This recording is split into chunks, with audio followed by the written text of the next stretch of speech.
And we are live. This is Dark Journalist. Oh, what a fantastic crowd we have out there in the ideas room tonight already. Of course, tonight I'm joined by the lovely Olivia. Hi, everybody. And Olivia, looks like it went from spring today to winter overdrive. I know, it's incredible. It's pretty amazing. That's how New England is up here. But we did get that flash forward of good days ahead. And, you know, it's always springtime in the ideas room. That's how I look at it. We have some very exciting updates for you tonight here in the X State of the Union. And I want to cover a lot of bases tonight. We'll do about a 2-hour report here, and we'll be setting up the 5-year anniversary show for the X series, which is March 24th and 25th. And that's going to be a 2-parter, and you're going to want to mark your calendars for that. We'll probably come in at the normal X series time of 8 o'clock for those 2 shows, March 24th and 25th, the 5th-year anniversary of the X series. And we're going to lay the kind of the groundwork for some of that tonight as we're covering a lot of issues and things. If you haven't noticed, the news has become much more of the shadow of the X series. And it's kind of fascinating as we go along here. If you go back, if you just roll back in time a few years to some of the things that we were covering and the things that we were going over, none of these things were on the front burner headlines like they are now. So we really, here in the ideas room and on the X series, have gotten a big jump going through these dark journalism themes. And what we really are noticing now, I think, is the attempt at co-opting and grabbing some of that deeper knowledge in a kind of fluffy, superficial, co-optive narrative way that we're seeing media companies, intelligence agencies, political forces, and powerful school forces, secret society forces moving in to that space to say, this is how we're going to present these mysteries to the public now that so much of the cat is out of the bag. But it's not going to be as easy as they think, and I'm going to go over that tonight. Just a quick thing for all of you to know that we're going to take your questions in the second part of the program, and Miss Olivia is going to take those questions now and put them together for that, so you can ask them and ask away now. Before I go any further, Miss Olivia, what do you got? Sorry, I'm having a little bit of a technical issue. Yes, no worries at all. Well, it's interesting too with the Q&A, I've noticed, because so many interesting things that we do come out and complement the show. So you guys really are a big part of it. And I always appreciate that feedback and the ideas spinning that we get going. And I've often said that part of the reason that they've pulled things like lockdowns and some of these other things where people just don't, you know, you're not supposed to talk to each other and 6 feet of distance and all that nonsense that they were really had heavy. They had a global grip on the world. And in some cases, they're still exercising these types of emergency powers, even though, you know, in America, you know, in certain states in California, they're like, oh, we're giving up the emergency powers in May, you know. They're just moving from emergency power to emergency power because what they need now, and what's so crucial when we look at the State of the Union, in this case, the X State of the Union, taking everything into consideration along with just the political deep state side, we're looking at the mystical piece as well. But it is interesting to me because that emergency piece came up recently with the whole UFO shoot down flap. And we actually got the COG commander, Glenn Van Herk himself, Mr. Roswell, 509th Roswell Squadron, which is what he's from. You know, of course, I'm aware he wasn't there in 1947 because he probably wasn't even born. I'm trying to think of his age. But it's that generational thing that we're seeing, that the very same squadron that controlled the whole Roswell crash is the same squadron that trained Van Herk, who as the COG Northcom combatant commander would take over the United States in the event of a UFO emergency. And I'm going to tell you how that's not far-fetched at all. As a matter of fact, we just saw a dry run. So all of those researchers who said, you're paranoid, you're paranoid. No, they've been planning it. It's actually on the table. And the COG piece is very interesting because they've had a number of different scenarios under which they would utilize it. Now, COG, of course, means continuity of government. It's going to become more and more important as this year moves along for us to become. I mean, we always go deep on it in this show, but for all of us here in the Ideas Room to become very well versed on what that's about, who are the players involved, and how it's utilized, and how they're coming into a period where they don't really have a candidate on the Democratic side to run for 2024. So COG may be one of those options that are on the table, and certainly the presence of General Van Herk, who is simultaneously the NORAD, COG, and NORTHCOM commander during the whole UFO shootdown piece, is very, very telling, as is the presence of Avril Haines, the director of national intelligence. Now, I want to go right into some of these UFO reports, but before I do that, I'm going to tell you a few things we're going to be covering in this episode. We're going to go into some of the prophecies laid down by Rudolph Steiner, who founded Anthroposophy, the Austrian mystic who we've covered and brought to light so many of his fascinating concepts from the eighth sphere, Ahriman, and some of the really important insights he was giving us for this period of time, seeing through that window. And of course, we brought forward a lot of his work. The other piece to this is the work of Edgar Cayce.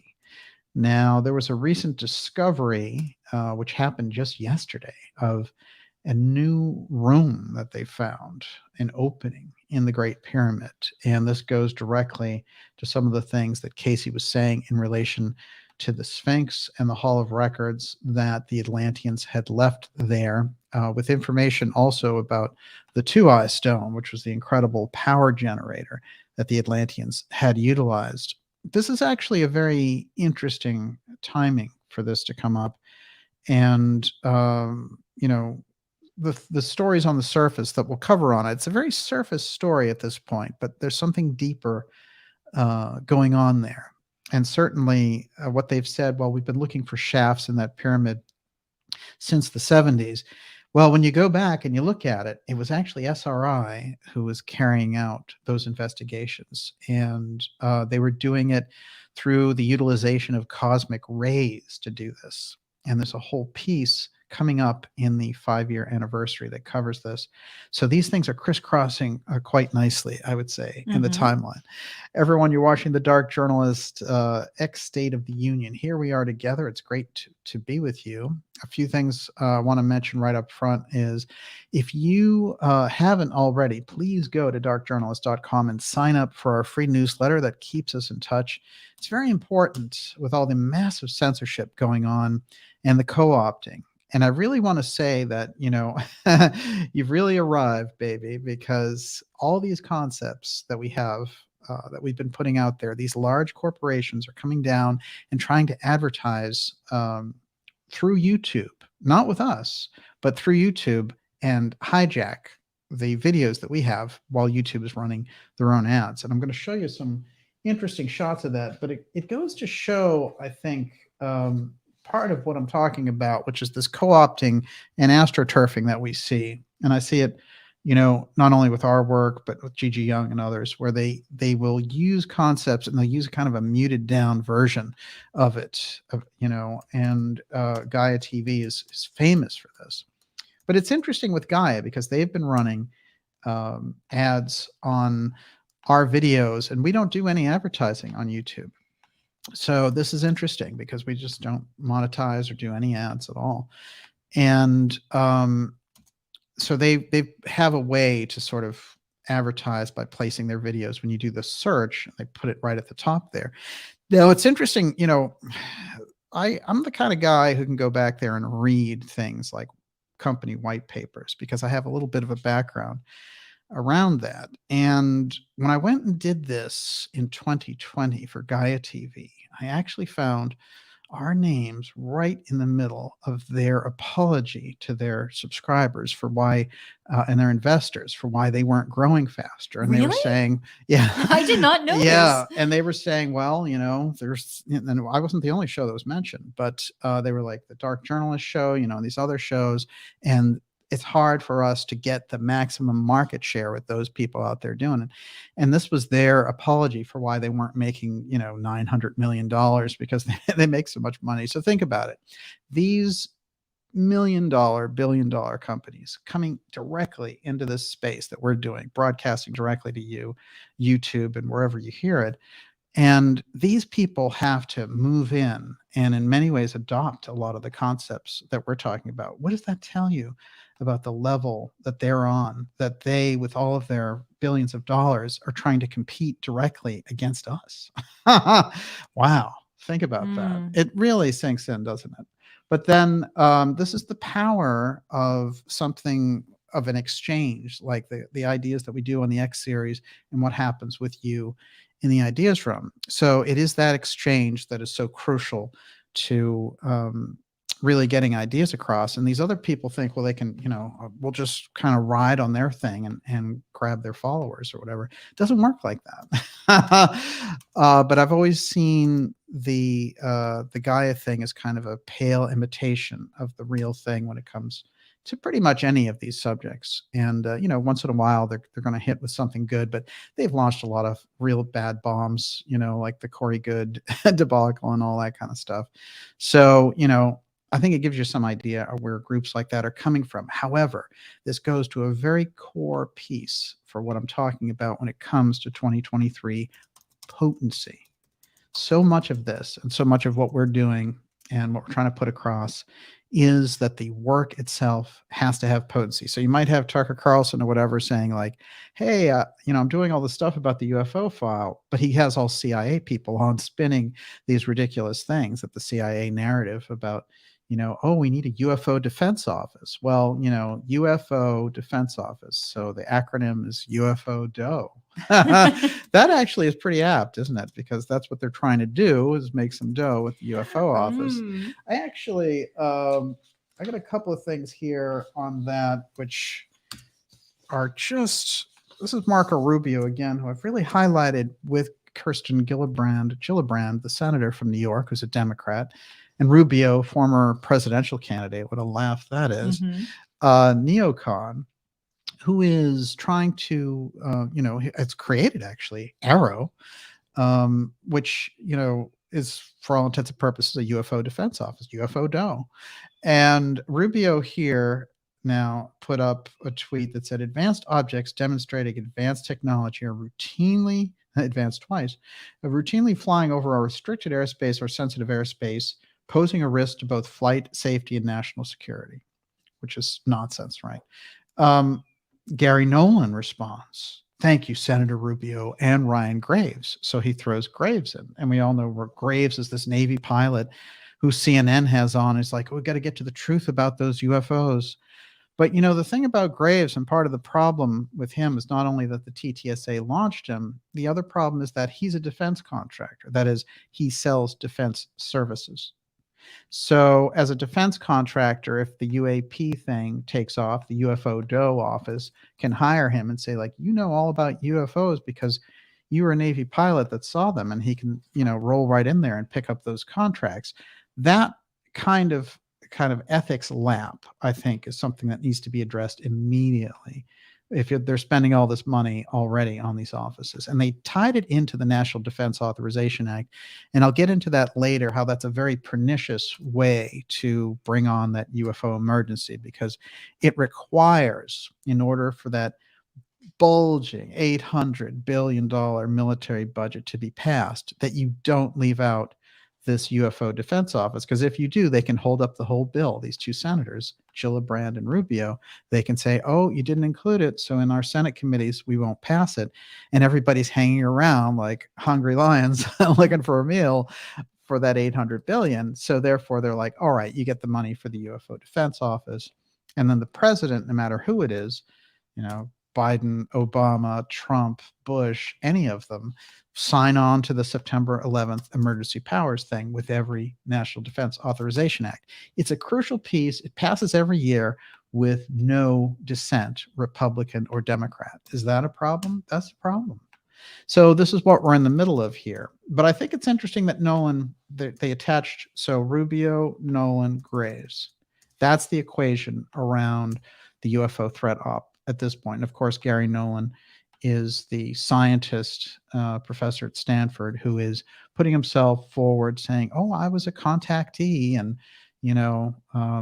I'm all in for the UFO threat.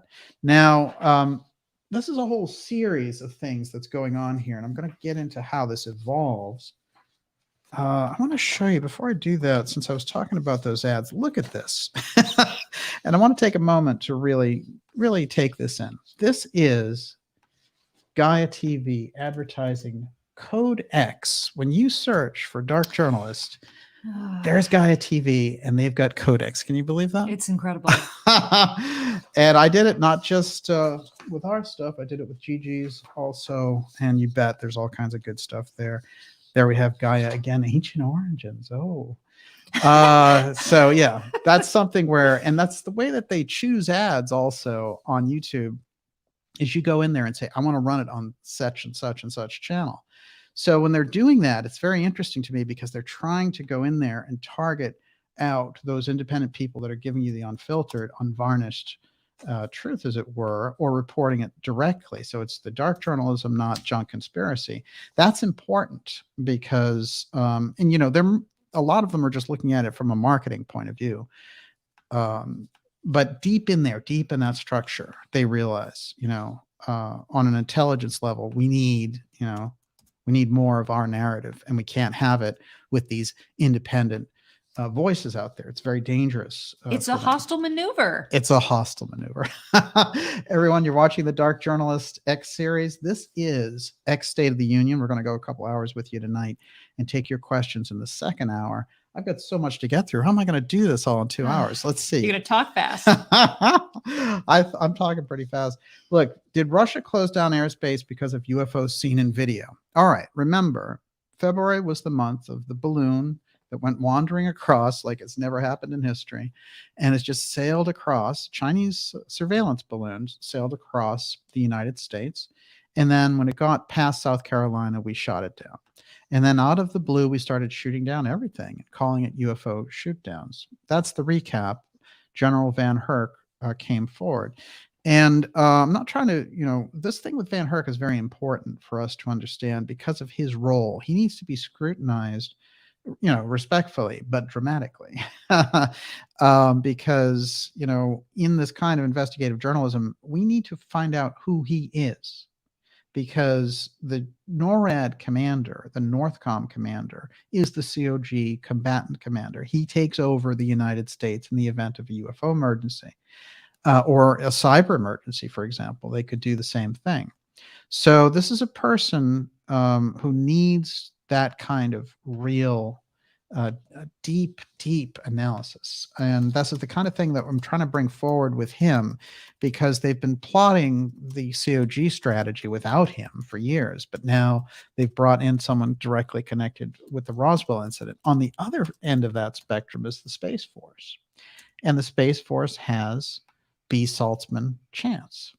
And, this is interesting because Saltzman is a very interesting character as well, because he spent 10 years at Malmstrom Air Force Base. So that gives him a lineage. That's the UFO base where, it's the nuclear base where the UFOs flew over in 1967 and shut off their nukes. That's pretty significant. Again, he wasn't there during that period. He was there in the 90s, but we have this generational piece moving with the continuity of government program. So when we get around this, we're going to find now that something very strange along the COG lines happened as well this week, and that was that at Minot in North Dakota. What happened at that Air Force base? Well, that's a nuclear base, and they got rid of 5 COG people. Mm-hmm. And they said, you know what? We lost confidence in them. That's a big deal. Without explaining what that meant. Yes. They said, for personal reasons, for the generals, we couldn't do it, the commanders. The interesting thing about Minot is it is not any ordinary base. It's a nuclear base, 1. And 2, it had its own UFO incident a la Malmstrom. And that was in 1968, and they shut off all their stuff. It was about 6 months before. So, it gets into some very murky territory. I'm actually going to bring those out, and we're going to see a weird piece coming in here in relation to Avril Haines, who's the director of national intelligence. And as we start to put these people together, Avril Haines, the DNI, who used to be the deputy CIA director under John Brennan, the Drone King. She was nicknamed the Drone Queen for coming up with any legal basis for droning citizens overseas. And then we have Van Herk, Roswell Van Herk, who's the Northcom commander, and then Chance Salzman. So when we take the whole array of people together, we're starting to get a thread there on the military side and the intelligence side. And then on the political side, we have Rubio and Gillibrand, and then all those others that suddenly in the Senate and the Congress want to talk about UFOs, like they're just born UFO buffs. What happened?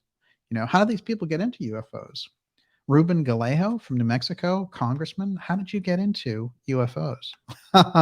Well, it's interesting. When I went into your past there, Mr. Galejo, you were right here at Harvard, interestingly enough. And you know what you studied?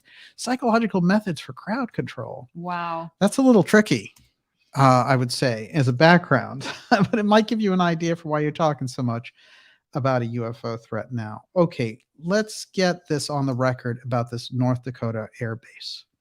1968 UFO run-in at North Dakota Air Base, still unresolved. A routine bomber flight in the pre-dawn hours of October 24th, 1968 turned unforgettable for navigator Patrick McCaslin.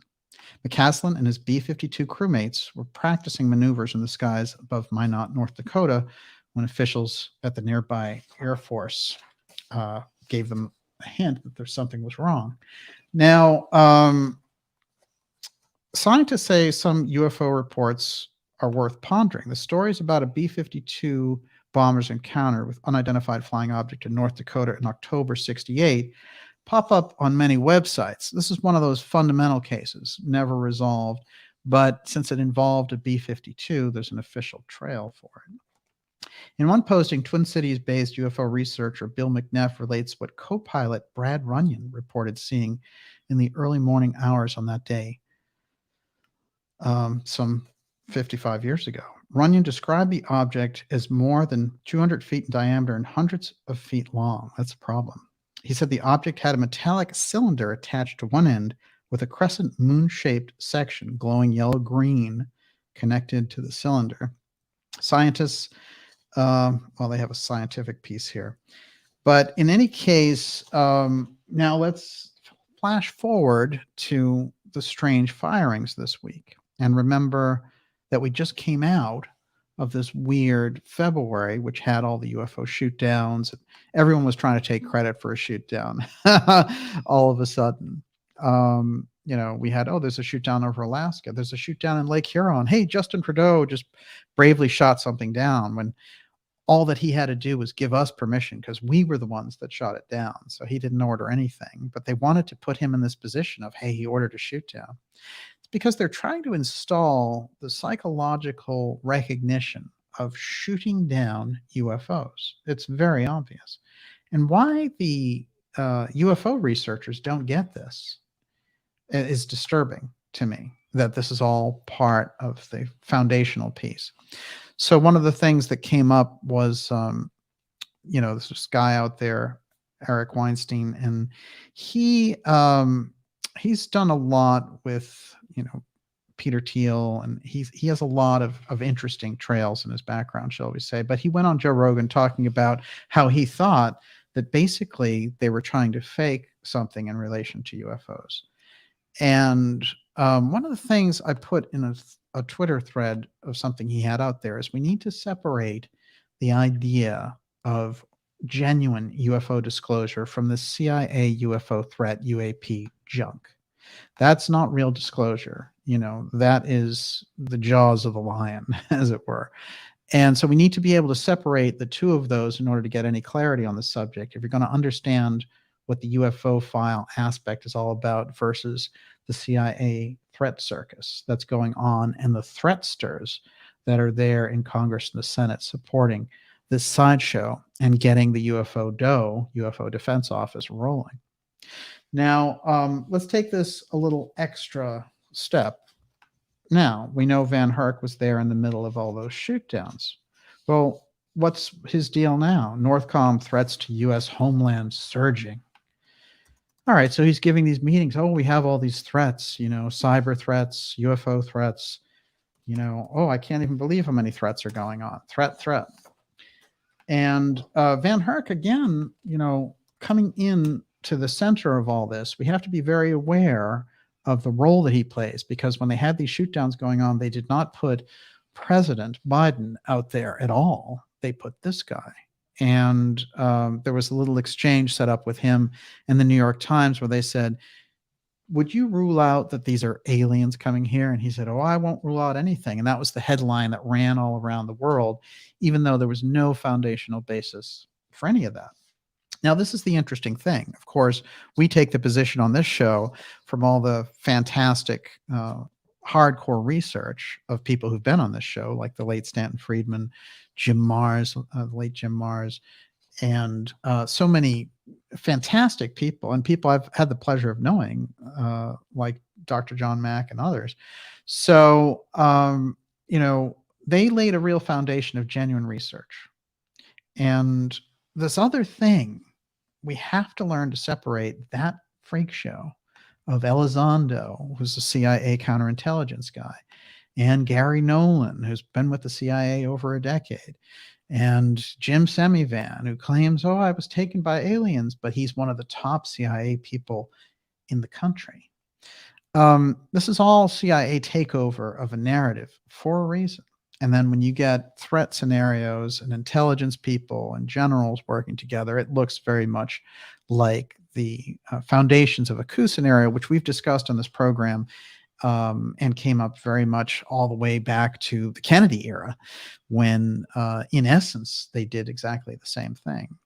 And directly over the entire same subject, this whole idea of the UFO piece and the fact that Kennedy wanted to share this with the Russians became a, one of the key sort of issues of contention between him and the intelligence forces deep in that system and that secret space program development that was going on. So we need to understand the kind of big picture around this if we're going to get any ex-State of the Union understanding around this. Let's get a little bit more on what our friend Van Herk is saying. Our country is under attack every day in the information space and cyber domain. He noted, competitors are spreading disinformation, actively sowing division and fanning the flames of internal discord with the intent to undermine the foundation of our nation, our democracy, and democracies around the world.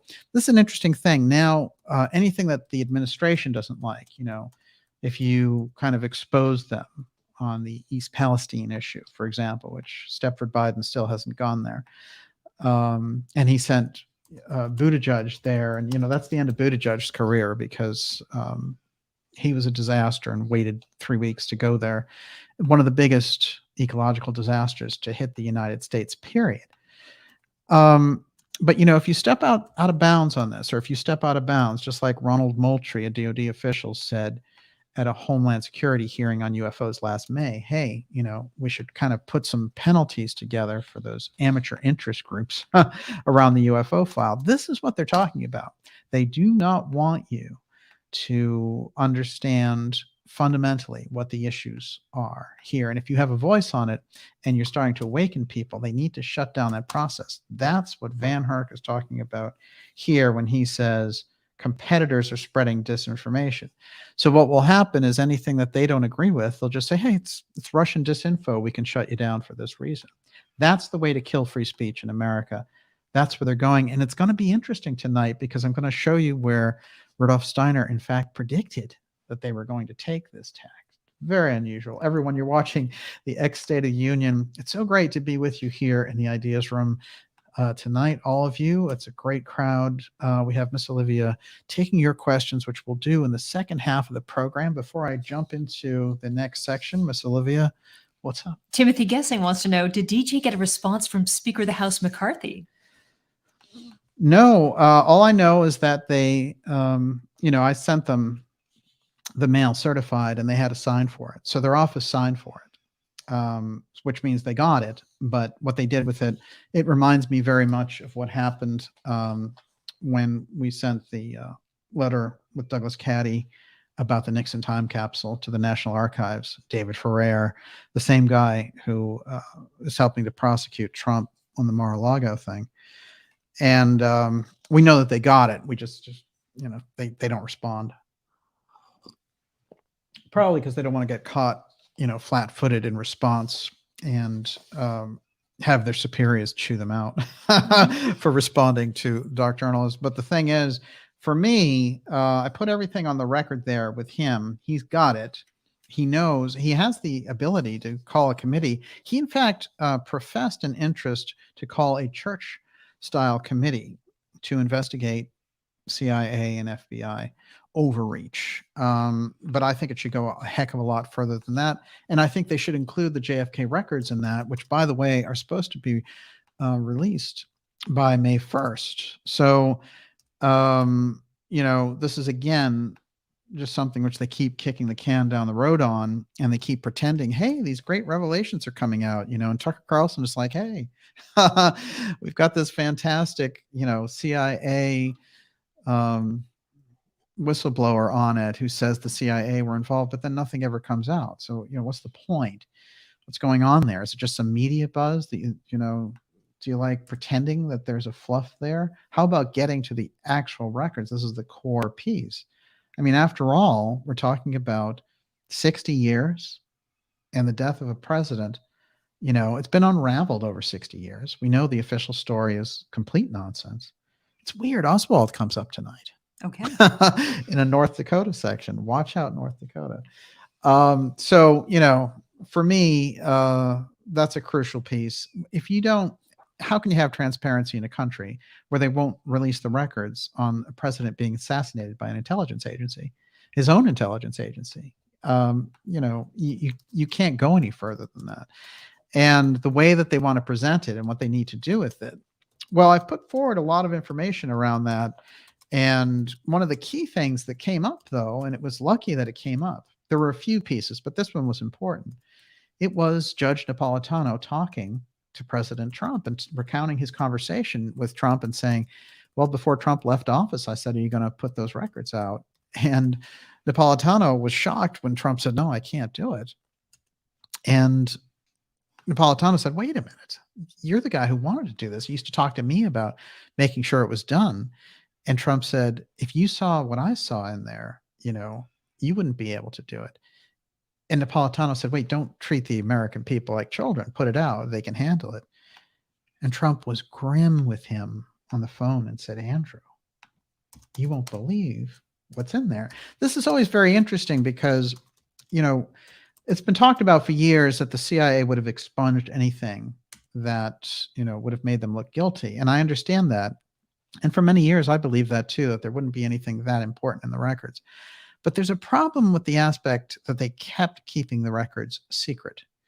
And I found out later that there was a meeting that day that Bobby Kennedy had in Virginia at his farm with the CIA director. And I believe somehow in that exchange, Bobby Kennedy put some kind of booby trap in there so that when they release those records, regardless, that there's some mechanism in there that if they try to expunge what they did, it sets off all these other alarm bells. Even 60 years later, it gives them reason not to allow this kind of transparency.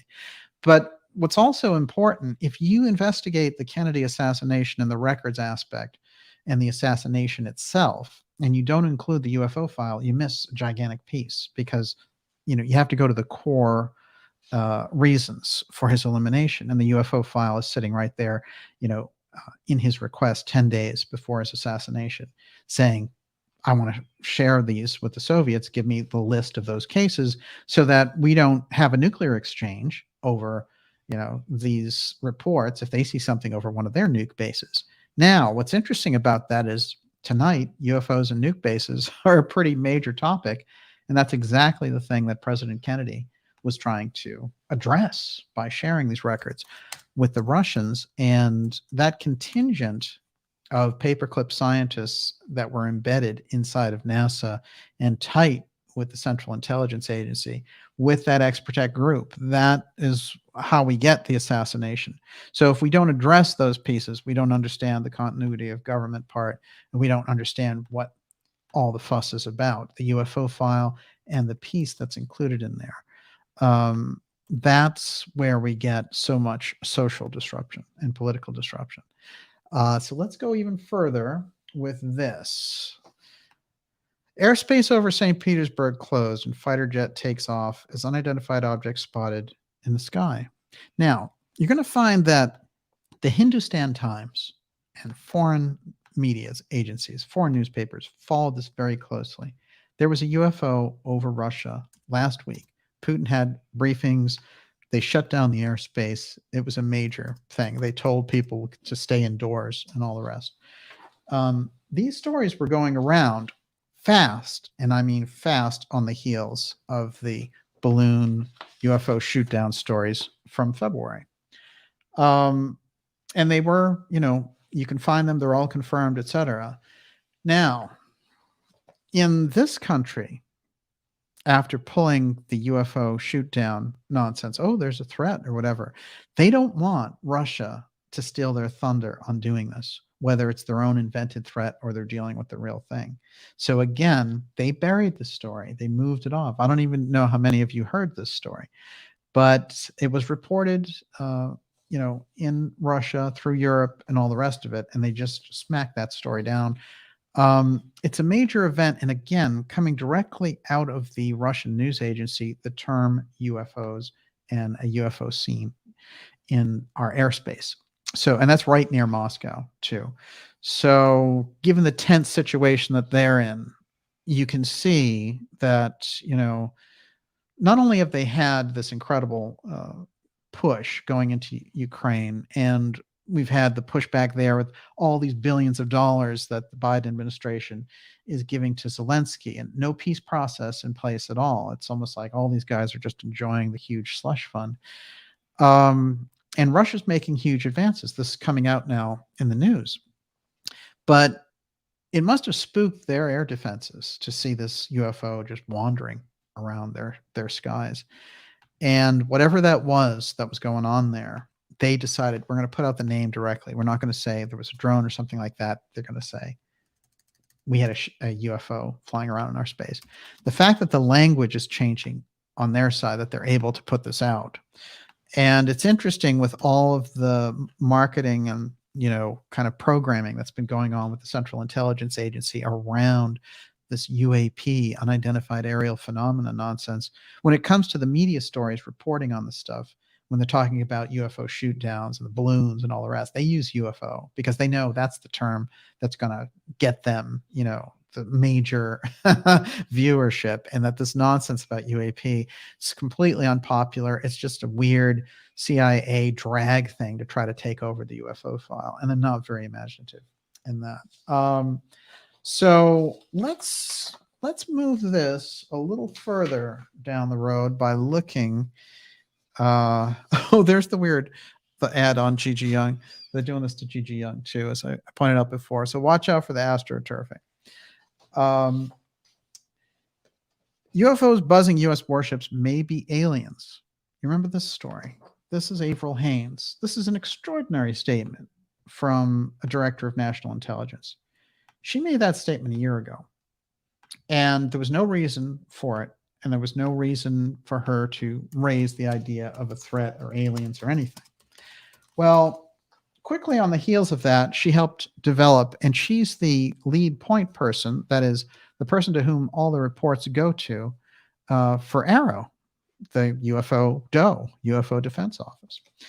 All right. Well, let's try to do a crisscross here and see if we can find something about what they're doing on the intelligence side with the UFO aspect and mixing it in with some of the things going on in the hot zone, like Havana syndrome, for example.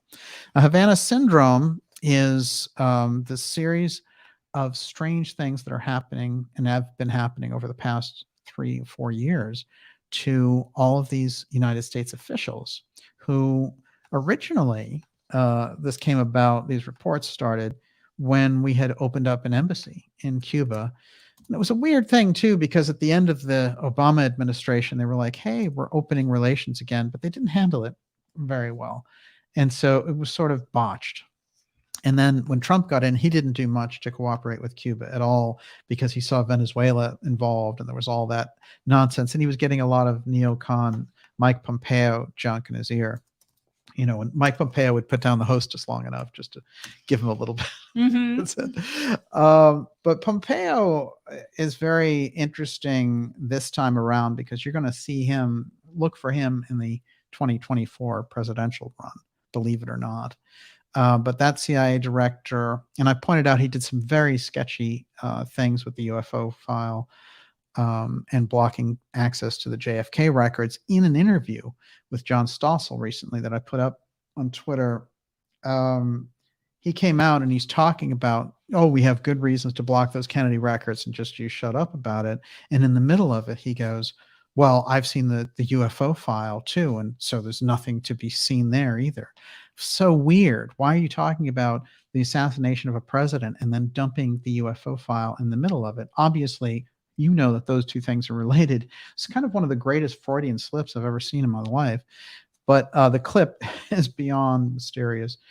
All right, let's go with Havana syndrome. The most interesting aspect of Havana syndrome, in my opinion, is that when people went to our embassy, like our diplomats or intelligence people, they would start to get these things like acoustic concussions, migraines, all kinds of different problems. And so that they couldn't function in any capacity.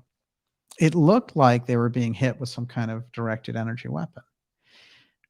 What's interesting to me is when they left Cuba, deep in the hot zone, and came back in Washington, D.C. or New York or wherever, all of it kept on. All of the problems kept on.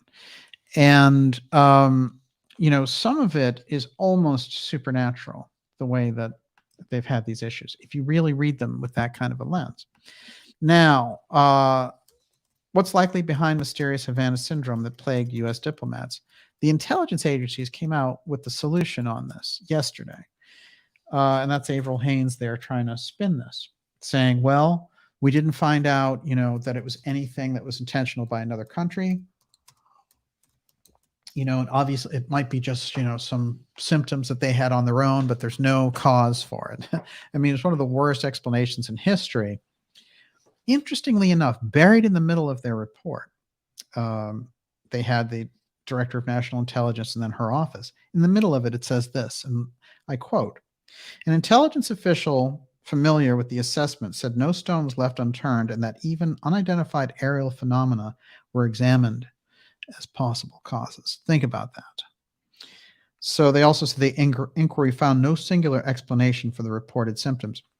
This thing about rolling in the UFO threat with the Havana syndrome is more of the leaning over into these various ways to bring this thing forward. And for them to spotlight the fact that they brought that in there to say, well, you know, we're investigating UFOs in relation to Havana syndrome. What does that got to do with anything? Well, it's very interesting, because if you go back just a few years ago, there was a strange report that came out all about the idea that, oh, these UFOs are making all these people sick. So there is an aspect that is involved with UFO technology, which has this strange effect that I've pointed out over and over again, which I think is the thing that they've really been hiding in the UFO file, and it is apotheum. And the spelling is A-P-O-T-H-E-U-M. And for all intents and purposes, you can say I made up the word, but I have gone on the record saying there are aspects of this word that you can find if you look closely enough through history. Something similar to it comes up, which I think is representing the same concept that I have about it. But basically it's this, that if you really study the UFO file over the years and the actual contact cases through the people that have done that kind of abduction work, like say through the work of John Mack or somebody, you're going to find that a lot of the symptoms of the cases defy any known physics. So for example, I get abducted and I'm abducted through a wall, or I'm abducted out of my car. They sucked my car up. And all the time disappears, and all these different types of effects that we've discussed on this show and that are so kind of crucial and archetypal to the abduction experience. So apotheum becomes this piece of the UFO aspect that when they study it, they can't control it. And there's a real problem. There's almost like a potential for a boomerang effect there. And that's part of why they developed so many layers of secrecy around this.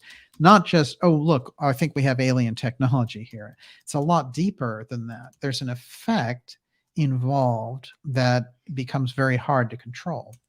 So if you look at, for example, the fact that compasses spin, that power lines go out, that cars stop, that when these things land, plants don't grow. You're looking at something which is upsetting the natural physics. And then when you get into time and time disappearing, well, then you're just thrown all your physics out the window. So there's a lot of that in the middle of all this. So when they redevelop this kind of technology, and let's say the technology now, we can come from a few different places on it, because the same type of X technology that develops this apotheum effect also has echoes in the Atlantis story. So this could be a very old technology that we're looking at, that is something that we developed, that is humanity developed right here.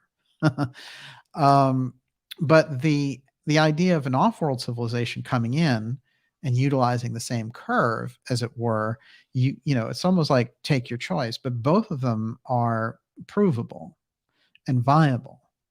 So let's look at this. When they come in to redevelop and they're creating their own UAP, this phony tic-tac type situation. So they're developing and redeveloping these things, say through Lockheed Martin, which we know have spent billions and billions of dollars on redeveloping the UFO file. They get to a point where, they're able to recreate aspects of it. But inside of the aspect that they recreate, you're also getting these weird apotheum effects that they haven't been able to fully control, even after all this time. So some of the things that we're starting to get, they're almost trying to explain in advance, because they plan to fly these things, and they're almost putting it out there like, oh, we're going to blame UFOs for this Havana syndrome. When you get around Havana syndrome, you're dealing with the hot zone aspect, which is directly related to ancient ruins off the coast of Cuba between Bimini and the Yucatan, as we've done those shows in this program. So there's no question that that's an aspect involved in the geopolitical situation that's going on there that is not seen on the surface. So just like, when they talked about the Vietnam War and they left the drug part out, it's hard to understand the things that went on without including all the factors, but those don't look good in history books, and it certainly doesn't make the country look good. So these aspects, if they're figured in, we start to understand the process a little bit better. That's why we're going to go to Steiner and Cayce and that piece of it tonight, because they're going to give us some of those hints around what we're dealing with the whole Atlantis piece. Everyone, you're dealing tonight with the X, State of the Union. This is the Dark Journalist Show. We are going to go with you for about another hour and take your questions for the last half hour, which means I'm going to race through all the rest of this. Before I do that, I want to remind you, especially if you're new here, it's a great crowd out there in the Ideas Room, to go to darkjournalist.com and sign up. That is a free newsletter that we have there, and it keeps you informed of all the incredible shows, interviews, and events that we have coming up for you, some exciting documentaries as well that you'll be seeing as things warm up a little bit here. And basically it'll let you know. You'll get it once a week. And you're going to want to make sure to stand up and be counted, because you can't really rely, although as much as I love to use the social media networks as often as I can to promote the show and anything that we're doing, it's tricky. A lot of people don't get their notifications and all that kind of thing. So make sure the newsletter is the best pipeline that we have. Let's make sure that you're on it. Okay, Miss Olivia, What do you got over there? Okay. Mr. Monocle wants to know, is the increase in sightings related to increased nuclear threat, extraterrestrial referees? And Chris Lothian wants to know, roughly what kind of percentage of UFO sightings / contacts, etc., do you think are genuine? Most. Definitely most, because there's a pattern that emerges with UFO abduction cases, or UFO sightings, or UFO reports, and it is, definitely a signature. So Stanton Friedman was one of the best, his nuclear physicist who tackled the UFO subject for 4 decades, brought out the Roswell story and all the things that no one else could get to. He said, even if you have one case that's legit, it represents a whole science that needs to be investigated. And he's right. So the real question for you when you get around the UFO file is, if you do you believe that there's one case? And if you get to one case, that's all you need. All the other cases give you kind of more detail. But if you know that there's one case that represents it, then you have the whole phenomena represented there. And then you just enlarge the picture. But yeah, it's a good question. The only thing that I would say in relation to how the UFO story is spun now is that what they're trying to do is elect these UFO experts that are in with the intelligence agencies. So, that whole thing, Elizondo, Corbell, that whole mess, TTSA, that everybody, I think the legitimate researchers, it's a weird thing that's going on. Instead of standing up and saying, oh, since it's been found out to have been a hoax and ATIP was just something that somebody made up for the intelligence people, and the media went along with it, and there's been a lot of lies associated with TTSA, and it was an intel prop. These people are hanging on to it, so completely, like, the last shreds of whatever public credibility that they have are slipping away into the winds, because they won't let go of the whole nonsense around the UFO threat operation. So that makes me wonder if they can't, because otherwise I would just think guys like, people we've quoted on this show before would just come forward and say, yeah, I was wrong, and they should. But instead they want to just scamper around in the background and keep promoting these people. It's not going to fly. It's like any process in journalism. When something has been debunked, the way that they were trying to do the UFO threat, and TTSA, the phony whistleblower Elizondo, who said he was an ex-Pentagon official who came out of the government to expose this stuff, but we found out he was working for the government the whole time. That's it. The story's over. That story's over. You got something else? And Gary Nolan saying, oh, I was abducted. And now, I mean, anytime you get the CIA involved, especially if these people are, 10, 20 years into the CIA, then that's an operation. And you can't have that in a truth-telling endeavor. And if you're in the truth-telling business and you can't tell the truth, you get out of the business. So fundamentally, we've got a problem on the UFO side with the researchers, the deep state people who study assassinations, who study government programs for eliminating leaders and things of this sort. They understand the government a lot better than the UFO researchers do. Very few, although, they'll pretend to be anti-government or whatever. Very few UFO researchers, unfortunately, know how the government works, and especially the intelligence agencies. And something like Exprotect, they'd just be like, oh, you're dreaming. But the stuff, the details and the foundations of evidence for people who get close to the truth on the UFO file, and the way that their careers are destroyed or they're marginalized, in some cases, if you go back to cases like Jessup, they're eliminated. That is all Exprotect activity, and there's a reason why they take it to that level. So, but I am surprised that just the general, run-of-the-mill UFO people haven't completely separated themselves from that whole, the threatsters, as I call them, and that whole group who we know so well. All right. Okay, wait, before you move on, Yes. since you mentioned X-Protect, let me ask you these two questions quickly. Robert Sebesta wants to know, did you see Trump's hint at hidden/suppressed tech release in his next term? Think he basically promised us flying cars. And Simone Nyman says, is Trump X-Share or X-Protect? Well, this is interesting. No, I didn't hear him talk about flying cars, but he is getting more focused for 2024 in the presidential campaign.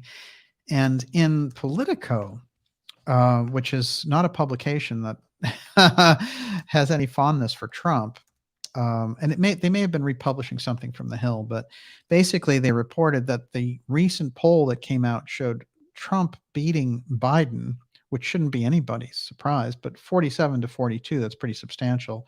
That's probably the best that he's come up in a while. And so this thing about 2024, it's going to be an incredible, it's almost like we should get every foundation piece in this year, and really get on a different level with understanding how this stuff works, because next year it's going to be a crazy, crazy roulette wheel, because the Democrats don't have anybody unless they want to run Stepford Biden again, which is a disaster. And, his vice president's a disaster. As to the point about Trump, look, Trump, his uncle, was the protege of Vannevar Bush. As we pointed out, we did, actually, I think it's the top episode of the X series, which is Tesla, Trump, and the time capsule. And John Trump, unequivocally, now this isn't somebody's supposition, was the person the government sent in to look at Tesla's papers after he died to see what could be gained for military weaponry. And, he was the physicist that they turned to for this. The reason they did that was because he was the protege of Vannevar Bush. Robert Sarbarker was one of the top physicists of the day in that era. He went on the record twice saying that Vannevar Bush ran the UFO file. So the person who ran the UFO file was the protege of John Trump, who is Trump's uncle. So in terms of Trump's overall knowledge of the UFO file, I think you can say it's pretty heavy duty.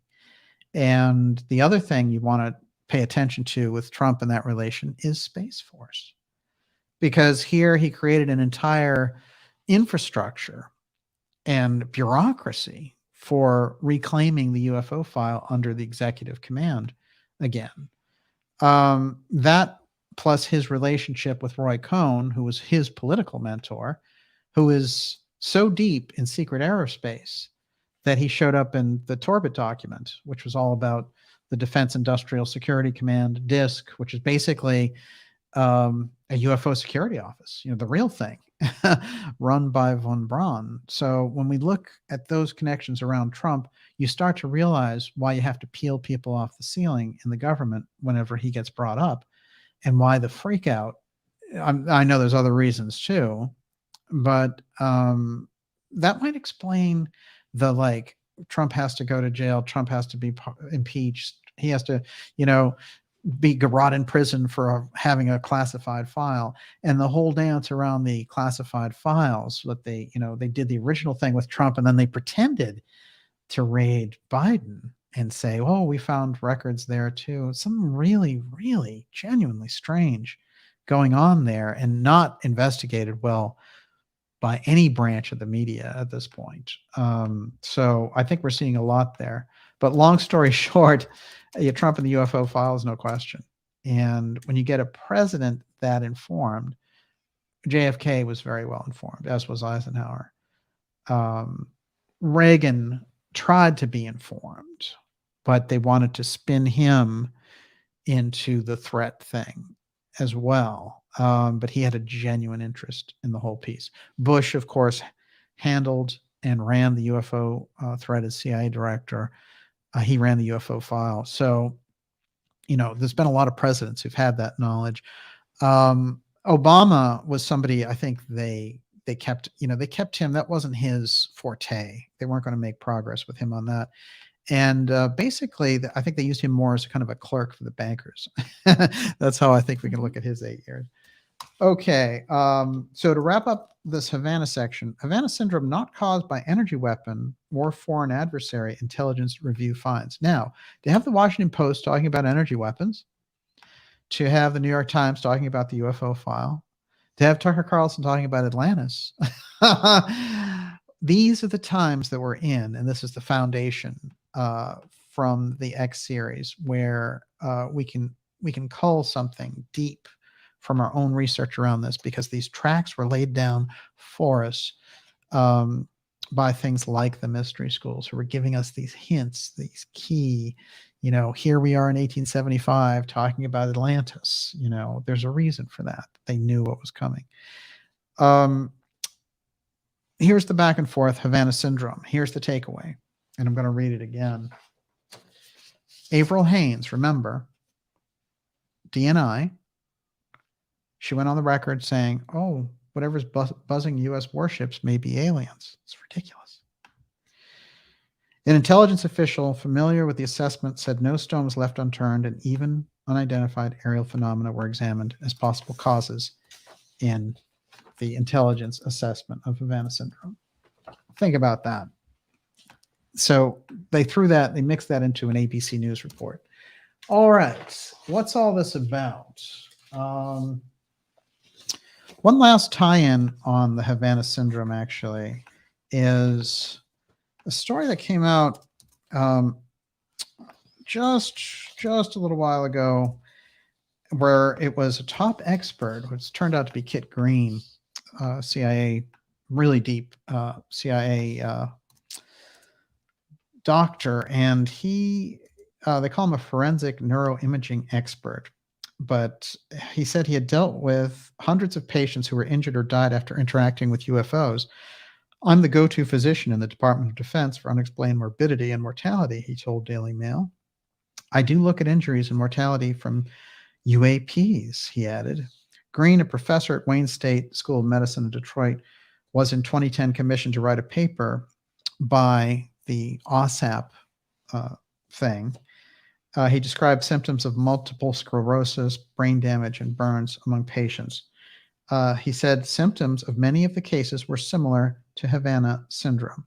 So here we have now a CIA insider who's dealt with the UFO file, also wrapping it into this Havana syndrome burrito. And that's Kit Green. So they want to make this connection. And they're trying to line these things up, and we need to get to the bottom of why. Let's go a little bit further.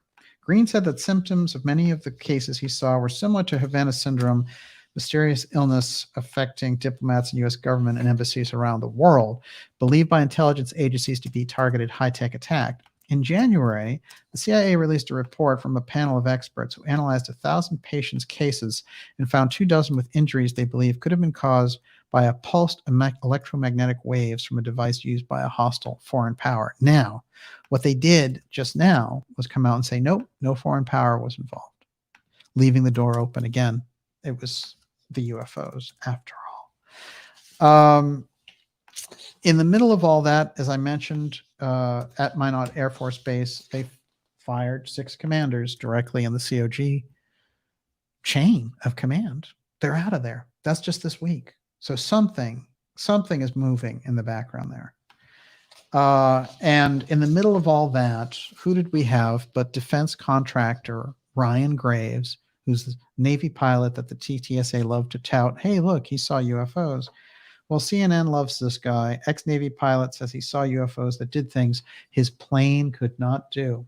Here's my question for Ryan. Since you're a defense contractor, will you make a pledge that you will not accept any contracts dealing with UFO or UAP or whatever you want to call them?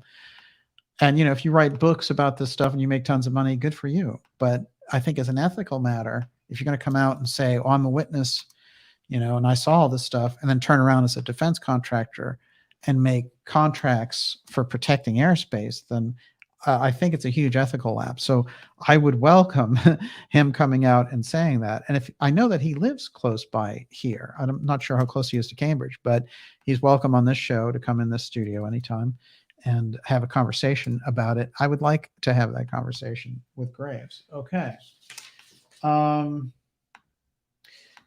All All right. With the time we have left, I'm going to move. I'm going to fast track us over to Atlantis. Everyone, you're watching the Dark Journalist Show. We are here with the State of the Union and moving deep from Havana Syndrome, the UFO file, now to the Rudolph Steiner, Edgar Cayce predictions and how it applies to 2023 and 24. We're going to jump right into that. Before I do, Miss Olivia, Please go right ahead. All right. Okay. First, Rudolph Steiner. Steiner gave us a number of different pieces. He, of course, gave us, I've often said this about Steiner, that he spent 4 decades of his life trying to explain Ahriman and Arimannic forces to us so we'd be prepared for the technological arrival of Ahriman.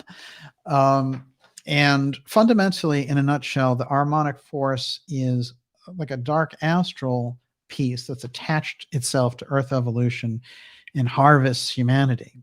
Now, what's interesting to me in the singular vision I think that Steiner had looking out into the 21st century is that he could see the dangers of the technology from a metaphysical, psycho-spiritual level. And that's where he brought in this aspect of Ahriman, which is fundamentally, we understand as the devil. Basically, it's the Persian devil. In the Persian mythology, but he did something interesting in Anthroposophy.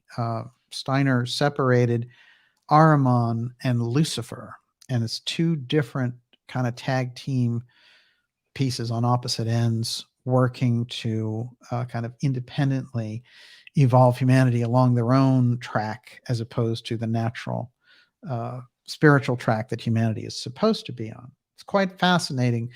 And we've done a number of episodes on it. But Steiner brought forward biodynamic farming, eurythmy, Waldorf schools. I mean, he has an incredible resume that, basically 5 or 10 different individuals could have compiled the kind of record that he did as one guy. So in putting forward his vision of what he was seeing there, he was using not only his incredible kind of mystical vision for things and explaining the mystery school aspects to us, including founding a public mystery school in Anthroposophy. But he was also utilizing his incredible scholarly achievements and using that same logical mind to bring forward these things and develop spiritual science. So I think the innovations of Steiner are still coming through, and we're still getting just a hint of how brilliant the man was. Here are a few things that he had to say in relation to our current future and here in America, and the Arimannic aspects as well. And I'm watching on time, so we'll start with questions in about 20 minutes. Okay, sounds good. All right. Quote, "We might say that the present time is doing very well, 1920, with what will come in the future when the Western development blossoms more and more. Very shortly, one will have written the year 2000 and beyond. There will come from America not a direct prohibition, but a kind of prohibition against all thinking, a sort of law which will have the aim of suppressing all individual thinking." Now, this is fascinating because in the suppression of free speech that we're seeing, and in the tech giants trying to do that, he's citing America as the leader in this effort to suppress free speech, which is fascinating considering we were the ones who enshrined it in our very Constitution. I think what he's looking out at and seeing there is the period exactly that we're in which he identifies in that lecture as, Anthroposophy having a chance to come back around again in 100 years. Well, for 2023, that's 103 years. Sounds just about right in terms of what he was looking at.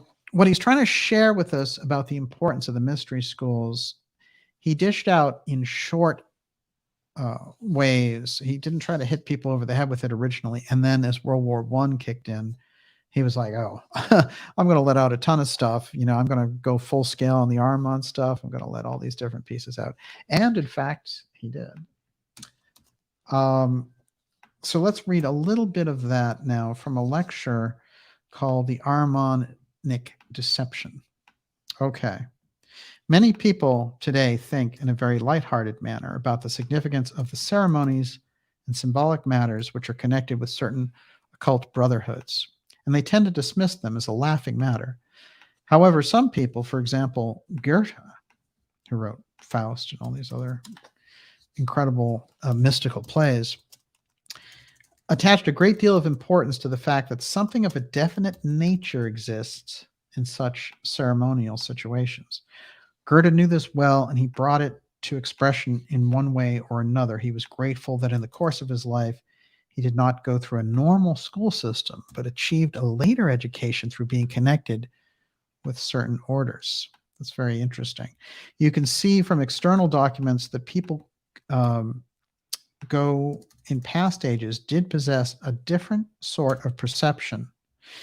In the Hamburg Museum, for example, you can find a certain picture that presents the original first chapter in Genesis, which they call the fall into sin or expulsion from the Garden of Eden. We know from our studies that the tempter was Lucifer, and Lucifer is not a being who can be seen with present-day physical eyes. It's the reason I grabbed this quote, because he talks about etheric vision versus physical vision. And he's saying it in terms of like, this is what the mystery schools are letting out, what the difference is. So he says, they can be seen. We know from our studies that Lucifer is not a being who can be seen with present-day physical eyes, but must be seen with the awakened etheric body and the awakened clairvoyance when he manifests himself as that particular being who was left behind during the moon evolution. This is part of the Steiner cosmology. We already had our physical body during the moon evolution, but it was not physically visible, but etherically visible. In reference to this, present-day man is a reflection of that which was already present as head upon the moon, but the rest of the human body was not attached to the head as it is today, but was attached in the form of a spinal column coming from the head and presented in serpent-like form. If one wants to represent Lucifer as he is left behind in the moon development, one has to represent him with a human head and a spinal column attached to it. Master Bertram, from one of these mystery schools, was an artist, represented Lucifer in this Hamburg picture in the 13th and 14th century this way. I have those pictures, and I think this is very interesting because, again, when we get to Steiner, he's talking about Ahriman on one side and Lucifer on the other. These are the two forces vying for humanity, and humanity with its Christian mystery in the middle moving forward. So this is the Adam and Eve shot, and it's interesting. There's a few pictures here. I'm going to do a close-up on that one. So it's Master Bertram as the artist, and down there at their feet, you can notice is in this classic Garden of Eden scene, you can see this very strange head on top of a serpent. If we go a little bit closer there, that is the representation out of the mystery schools in an artistic form of what they were talking about. And we have, the allegory of the apple and Eve and all the rest of it. But what's going on here is they're giving us the symbolic etheric representation. This is what they could see. So they decided, well, Lucifer appearing in this fashion appears almost with that spine piece. Is the big key about evolution. So we had evolved past a point, and this was a different stage of evolution, and there is basically interference in that evolution. This is what Steiner was getting at so well. The last piece I will say in relation to Steiner is that what he was trying to give us as that hint of the Arimannic piece coming in and the challenges that we're facing is that we're not just up against the Arimannic forces, but there's this Luciferian aspect which is involved, and both are kind of masters of chaos in that sense. So when we move into the 21st century, it's a major piece because we have our own awakened history. There's so much, the world is sharing information and all the rest. So these guys are on overdrive to control that process through their minions and the leadership. So we start to look at these things from a mystery angle, and we get a much deeper perspective. Finally, on Lucifer and Ahriman. And I like to show this book because I spilled coffee on it when I was 19 years old. That's the same book, and it's the same coffee stain. Magic. But the book disturbed me then, and it disturbs me every year just a little more. But here's the quote. From the spiritual world, this Ahrimanic power is preparing for incarnation on the earth. It is endeavoring in every conceivable way to make such preparation that the incarnation of Ahriman in human form may be able to mislead and corrupt mankind on earth to the uttermost. That's not good. A task of mankind during the next phase of civilization will be to live towards the incarnation of Ahriman with such alert consciousness that this incarnation can actually serve to promote a higher spiritual development, inasmuch as through Ahriman himself, man will become aware of what can, or shall we say, cannot be achieved by physical life alone. But humanity must go forward with the full consciousness towards this incarnation of Ahriman and become more and more alert in every domain in order to recognize the greater and greater clarity those trends in life which are trending towards this Ahrimanic incarnation. And it comes in through the incredible technological advancement. What's so fascinating about that is the suggestion that, you know, it's not something to run away from, but it is in fact something which a tremendous amount can be gained from if it's taken on consciously. That is, if we don't become part of that mechanized sleep, that Ahriman would find humanity in this kind of sleepy, unaware state. So there's a lot there to consider when we look out over the period that we're in, coming in here with 2023 and 2024, and saying what trends, what are the things that are truly Ahrimanic that are trending in society, and how do we consciously address them without going over the cliff into their chaos. That is, I think, such an important piece that Steiner gives us.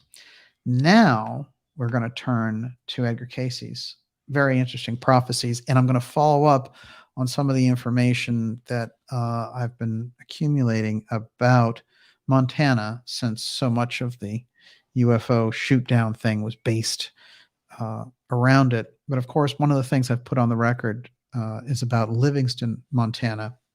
And I'm going to show some of the interesting aspects in that actual reading. Everyone, you're watching the X State of the Union. This is the Dark Journalist Show. We're going with you deep now tonight. We'll go to about 11 o'clock. We're going to take your questions in just a few minutes. And Miss Olivia, before I jump into Cayce, what do you got? This is a great question. Bolsla Toporek, what is anchoring Ahriman to Earth? Well, it's interesting. It's actually a deeper question than you may realize, because there's a period, basically a kind of a vulnerable period in the Steiner cosmology for Earth, when the moon is leaving the Earth and the solar beings have withdrawn. And we are sort of temporarily vulnerable. You know, it's like kind of leaving someone in a bad neighborhood. And what happens is the Ahrimanic forces come in, and at that point become a part, you know, drive themselves in, embed themselves in Earth evolution when they weren't a part of it at all. So it is a very deep aspect when we look at what Steiner's trying to tell us. It goes into such a deep cosmology that I think we start to look at the esoteric foundation of the mystery schools. And so it's almost, the contemplation of it starts to, it actually changes your consciousness, contemplating the nature of the situation. But fundamentally, it's basically that it's a force that came in and found us vulnerable during this period and attached itself to our evolution. And fundamentally, the idea is that we have a spiritual evolution set up. And in Anthroposophy, it's we develop what he calls the warmth etheric warmth of Vulcan, which is, humanity graduates in a sense and becomes emotionally, psychologically, spiritually whole. And as a result of that, we create New Jupiter, and that is New Jerusalem in the New Testament. So that's more, think of it more as like a state of mind than a place, but it represents the next phase in our own evolution. But in the middle there is the Arimannic force trying to create a false loop of spiritual evolution, which has humanity going into something which we could consider virtual reality, but which in the Steiner work is called the eighth sphere. And this is a secret that came out that the schools let out. It was let out accidentally. And there's a lot of damage control that Steiner does in talking about the eighth sphere. Very interesting concept indeed. But when we see this idea of people being trapped in these virtual reality bubbles, and being taught who to hate and, divorcing themselves from their spiritual lives, and you see the disintegration of society as a result, to the point where you have the press secretary for the president today saying, "What's wrong with drag shows for kids?" Well, have you seen those drag shows? I mean, if you're an adult, yeah, you can choose whatever you want to watch, but you're not going to have kids watching drag striptease. Come on, So she's up there doing that, and these other countries like Russia and all the rest of it, they realize, there's some force that's devolving. It's intentionally trying to devolve the populations, and so when we kind of give up our leadership position in the world as a result of that, it's very disturbing. And but this is the essence, I think, of the thing that is happening, that the eighth sphere idea is to enclose your consciousness. So when they talk, like Elon Musk talks about projecting your consciousness into a cube, no. And all the claptrap contraptions that you can put together, look, they know also on this level that because they have all the secret societies behind things like SpaceX and all the rest of it. And that's why you have X-steganography embedded in that corporation. And this guy, he knows very well that your consciousness is part of your endocrine system. So you can't have your consciousness without your physical body. And the physical body is the retainer of the spiritual, etheric, and astral bodies. So the idea that you can, you're going to put that in a cube and stick it on Mars, I mean, that's basically, that's an imprisonment of soul energy. And that's what they're talking about. And that's basically, it's like the eighth sphere plan on overdrive, and it is heady. I understand the concepts are heady, and some people don't accept, Steiner's cosmology and all that. But this is the mystery track. It has a lot of aspects like this. And Steiner's is particularly interesting in that it seems so appropriate for the 21st century. And I think it gives us a head start on so many of the things that they were doing. And Steiner was no lightweight. Look, when you look at things like anthroposophy, look, biodynamic farming is huge around the world. There's a reason for that. Well, that came out of the very same mystical vision that he was putting forward. How many people have children in Waldorf schools, that they prefer them over public schools dramatically? It's the same thing. I'm not sure how many of those parents know about Steiner's interest in Atlantis and things like that, but nonetheless, the impact is dramatic. And so we're not dealing with someone who decided overnight that, he was the Messiah or something. This isn't a Gaia secret space show. Steiner was the real deal, and he lived many decades for this. And it was an incarnation. He had come back from a very kind of spiritually evolved background, and he wasn't a guy who was like, well, I was Saint John, so worship me now. He kept all the things that he discovered. He kept a very low profile in general, I would say. So Steiner's work, stands up quite well a century later. And if you have any doubt about it, read Cosmic Memory, probably one of the best Atlantis books ever. and I've read a lot of them. Yes, what do you got?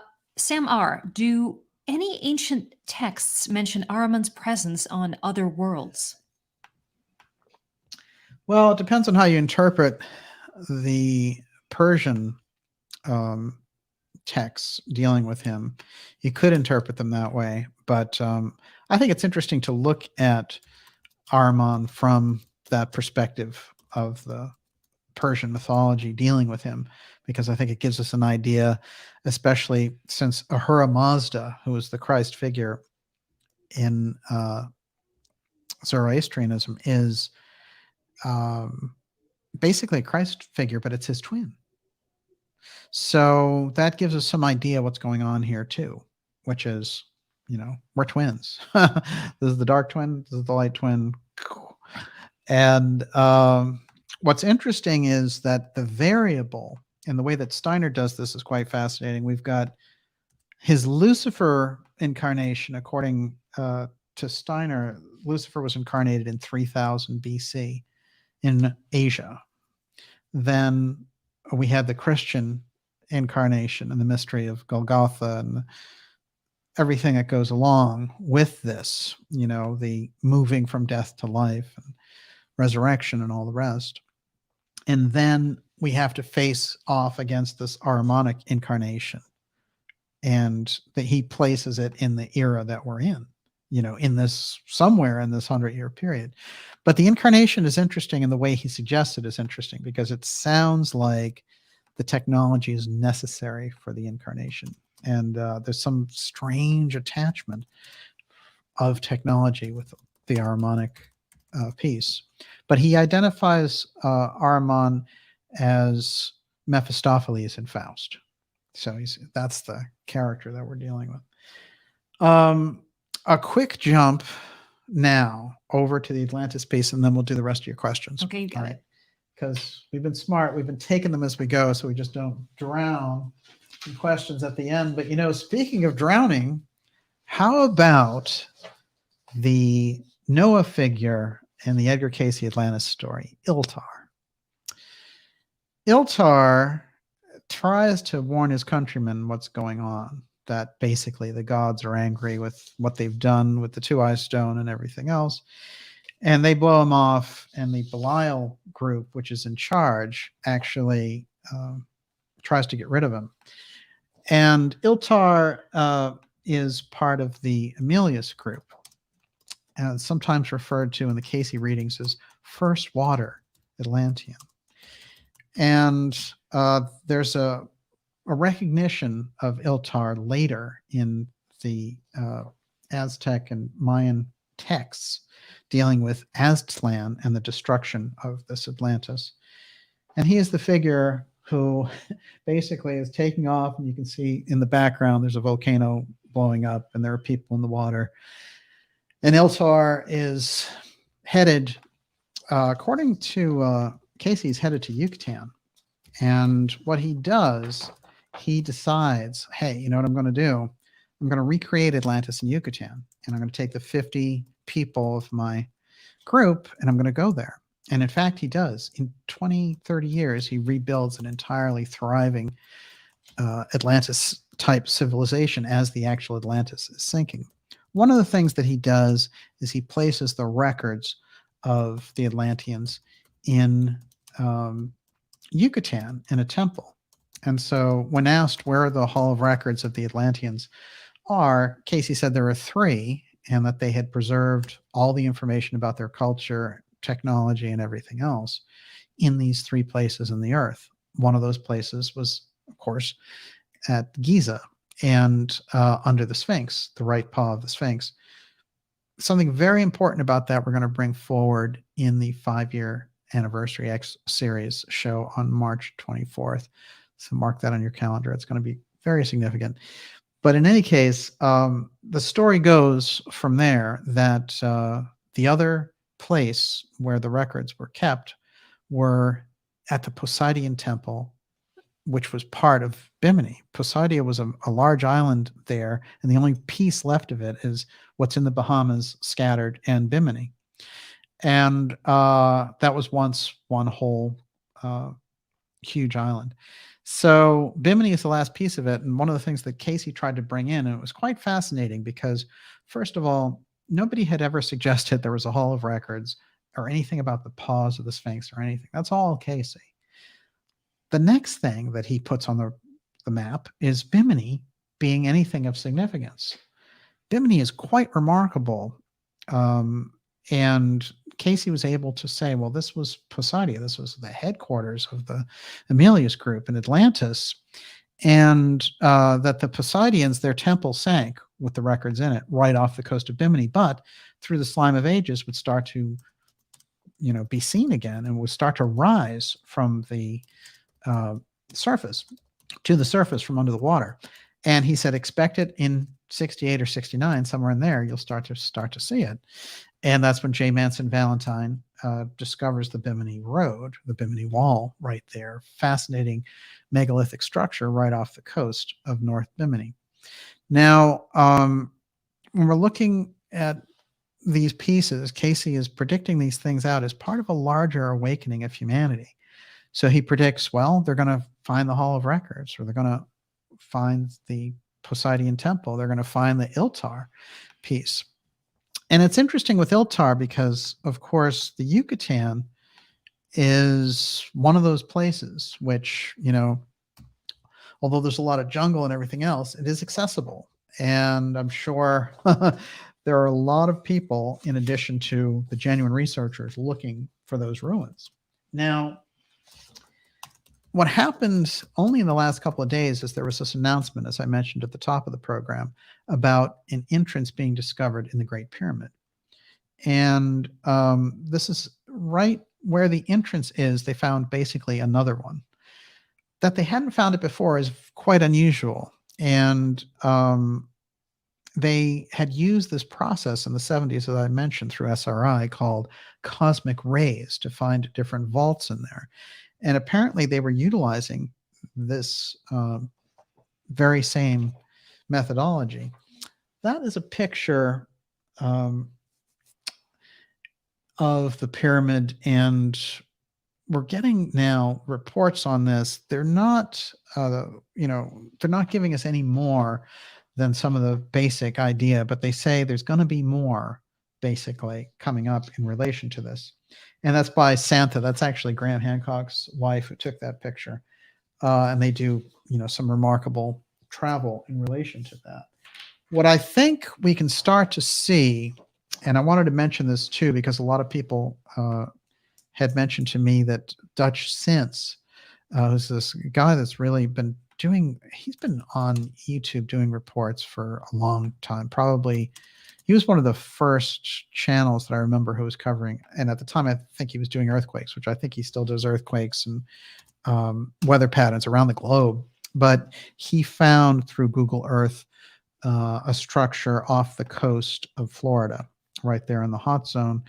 And I think that's going to be interesting. We hear about this once in a while. Well, somebody sees something that looks like a pyramid off the coast of Florida. This is the Atlantean tract, the Atlantean ruins there in the Bahamas. And I would look for more of these types of incidents in 2023, because one of the great things hanging out in the background here, which is not talked about enough, is as you get coastlines rising and all this idea about earth changes, etc., what is it that the mystery school said was happening? Land would be rising. Land is rising as well. So as you have inundations and you have coastlines being inundated, you're talking about, say, over the course of the next decade, land rising. Well, if you go deep into that, you're going to find there are a lot of examples of land rising, in fact, but they don't ever talk about that, because this is part of the switch out where we're supposed to imagine, disaster in the future, climate disaster, changing coastlines and all the rest of it. But they don't want, the idea of land rising is almost like the promise of new civilization, if you think about it.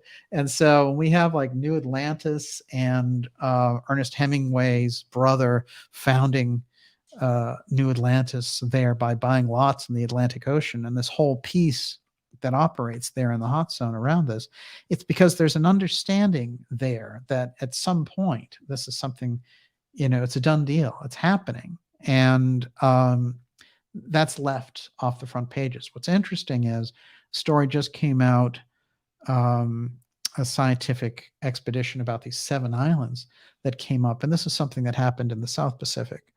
But this whole piece is something that is going to become very crucial going forward. And this is part of the whole Cayce land will be seen off the east coast of America.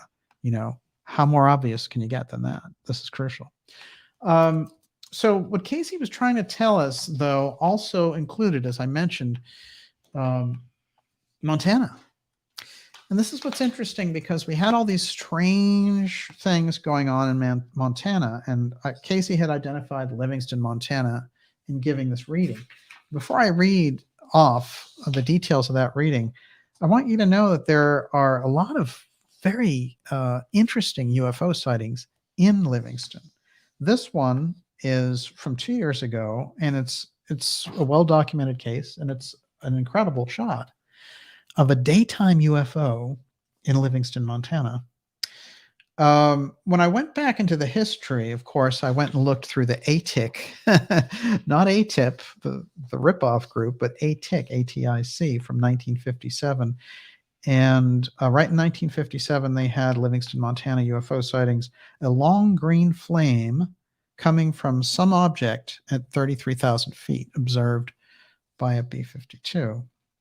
So it's an interesting report, too. I'm going to read it just for the heck of it. And this was reported to Wright-Patterson Air Force Base to ATIC. And it says, the following UFO report is submitted. Snake Hips, is that the pilot's name? I'm not quite sure. Snake Hips reported that Ringbolt 54, B-47, flying at 37,000 feet, sighted a long green flame coming from some object flying over Livingston, Montana. August 1st, 1957, there was no trace of daylight over Livingston, Montana at the time of the sighting. Cloud condition was thick, weather was dry, temperature was warm, no further information was available. In 1995, I found a report, and then in 2012, another report, again of a UFO with a big green trail going with it. So whatever it was, those reports have something similar in common about this weird green trail that goes with us. Montana, aside from being kind of a good place for an ET to land, it is also a fantastic place to test aircraft like that. So I think there's a lot when we think about this Livingston piece, but Cayce didn't mention it in terms of aliens or UFOs, or did he? Here's what he had to say, and there are a couple of strange things in relation to it as well. One is that during the reading, as he's giving a reading to the guy, he starts to have, he's just exclaiming like, you know, wow. In his trance state, he's very overwhelmed with what he's getting in this reading with this person. So the background of it is very interesting. It happens to be that the guy is a 21-year-old guy, and he's shipping overseas during World War II. And he wants to know, basically, when I come back, I want to, you know, invest in land here, and where should I work, and all this kind of stuff. And Cayce is giving him the reading. And then the guy was born in 1923. The reading's 1944. So they give him the suggestion. I'll sort of cut through the main parts of the reading to get to the key piece. And again, Cayce's making these strange exclamations like, huh, the Lord moves in mysterious ways, you know, this kind of stuff while in trance. The parents of this entity came at a period or a moment and remained, so that this entity was born here in a circle, in an environment in Livingston, which will have much to do with many, many nations. Now, Livingston has a population of 7,000 now. Back then, it was probably even smaller. And here's Cayce going against the grain and saying, many, many nations are going to know all about Livingston. And he goes into all these different things about the guy's past lives and all the rest of it. And as he's talking, he starts to talk about where what's going to be in this guy's future. And he says the entity's activities should be with granaries, as it were, of the world. Learn to deal then with those in the portions of Saskatchewan, as well as in the Pampas area of the Argentine, as well as in the portions of South Africa. For these areas, with portions of Montana and Nevada, must feed the world. It's quite interesting because there are also in the past life reading, it's weird because the guy is from Ukraine in his past life. And in Ukraine, he is somebody who looks after the development of food so people don't starve. So this guy, whatever kind of track he was on with his lives, when he landed in Livingston, Montana, that was interesting. Now, just as a side note, the reading never gets to the guy, and he doesn't discover the reading until 1978, when it's basically 35 years later, and he's a grown man, and he never got the reading that they sent to him, but it was on record. But here's Cayce putting Livingston, Montana on the map as a focal point for many, many nations, and in combination with Saskatchewan and Nevada, feeding the world.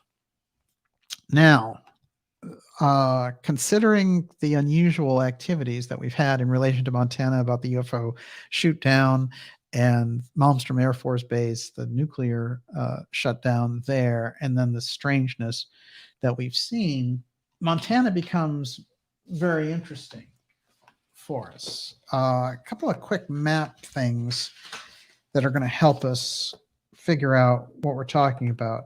What's interesting is Livingston and Saskatchewan, because Montana is close on that border with Canada, of course.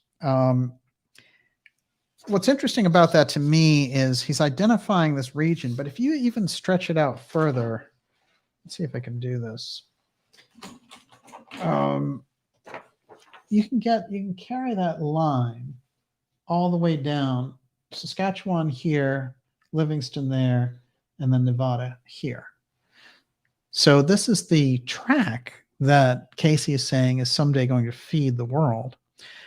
And he's giving us that information, not even by somebody saying, hey, like, where is it? He's not getting the question directly. He's giving it out as he's looking at this guy being born in Livingston, Montana.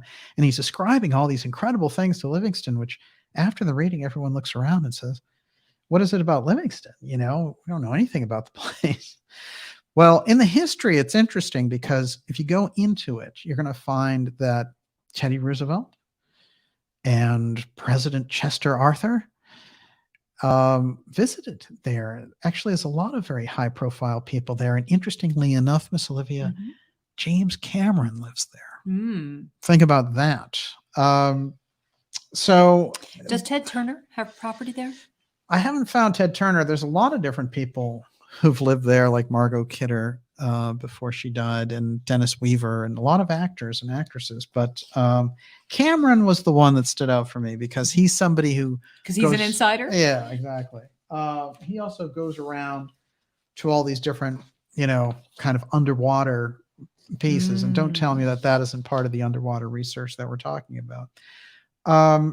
So a couple of different things here on Cayce and giving us this. So we'll do the rest of the Montana piece, and then we'll jump to your question. Okay. Karen Carpenter says Ted Turner has 150,000 acres there, or at least does he? Oh, interesting. Okay. Excellent research. I found another weird side reference, which I'm going to follow up on in the readings. So there's this guy who comes in and he's like, I want to be a big shot investor. And Casey's giving him this background, and he's basically discouraging him from being, from this. He's saying, the risks that are involved with you taking this on, if a man gains the whole world and loses his own soul, that kind of thing. So what he says is, in your own day and age, look at what happened to those, as in the era when Joseph Leiter, the capitalist, son of Levi Z. Leiter, born in Chicago, 1868, chose to use such knowledge, such understanding as to those conditions and commodities that dealt with the very food of the world. And then he goes, look at those in the more recent of Livingston. Again, we have this food crossover with Livingston. So Cayce's giving us something there. And I think, when we start to look at aspects around Montana, we're seeing a lot of unusual activity. In the John Warner interview that I did, he told of some very interesting meetings with some billionaires up there that his dad had and dragged him along to. And so there's a lot of interesting activity in relation to Montana. I would say in terms of the future, this is something for us to watch as part of the X State of the Union. Cayce has a habit back there of giving us these pieces of information as if to say, this is your possible future, and this is the thing you can manifest, and here's the things to watch out for. But in terms of like his ability as a sleeping prophet, it's remarkable the things that he could do, not only to do psychic diagnosis for medical conditions, but to look back into the past and read that Akashic record of the track that Atlantis was on and see that this whole period had come around again for humanity and that we're moving into this. So when he talks about things like the Sphinx Hall of Records being opened up, when he talks about Montana and Livingston, Montana, feeding the world with, Saskatchewan and the Pampas region in Argentina and South Africa, that's also interesting. So, we're starting to get the kind of psychic vision as it goes out.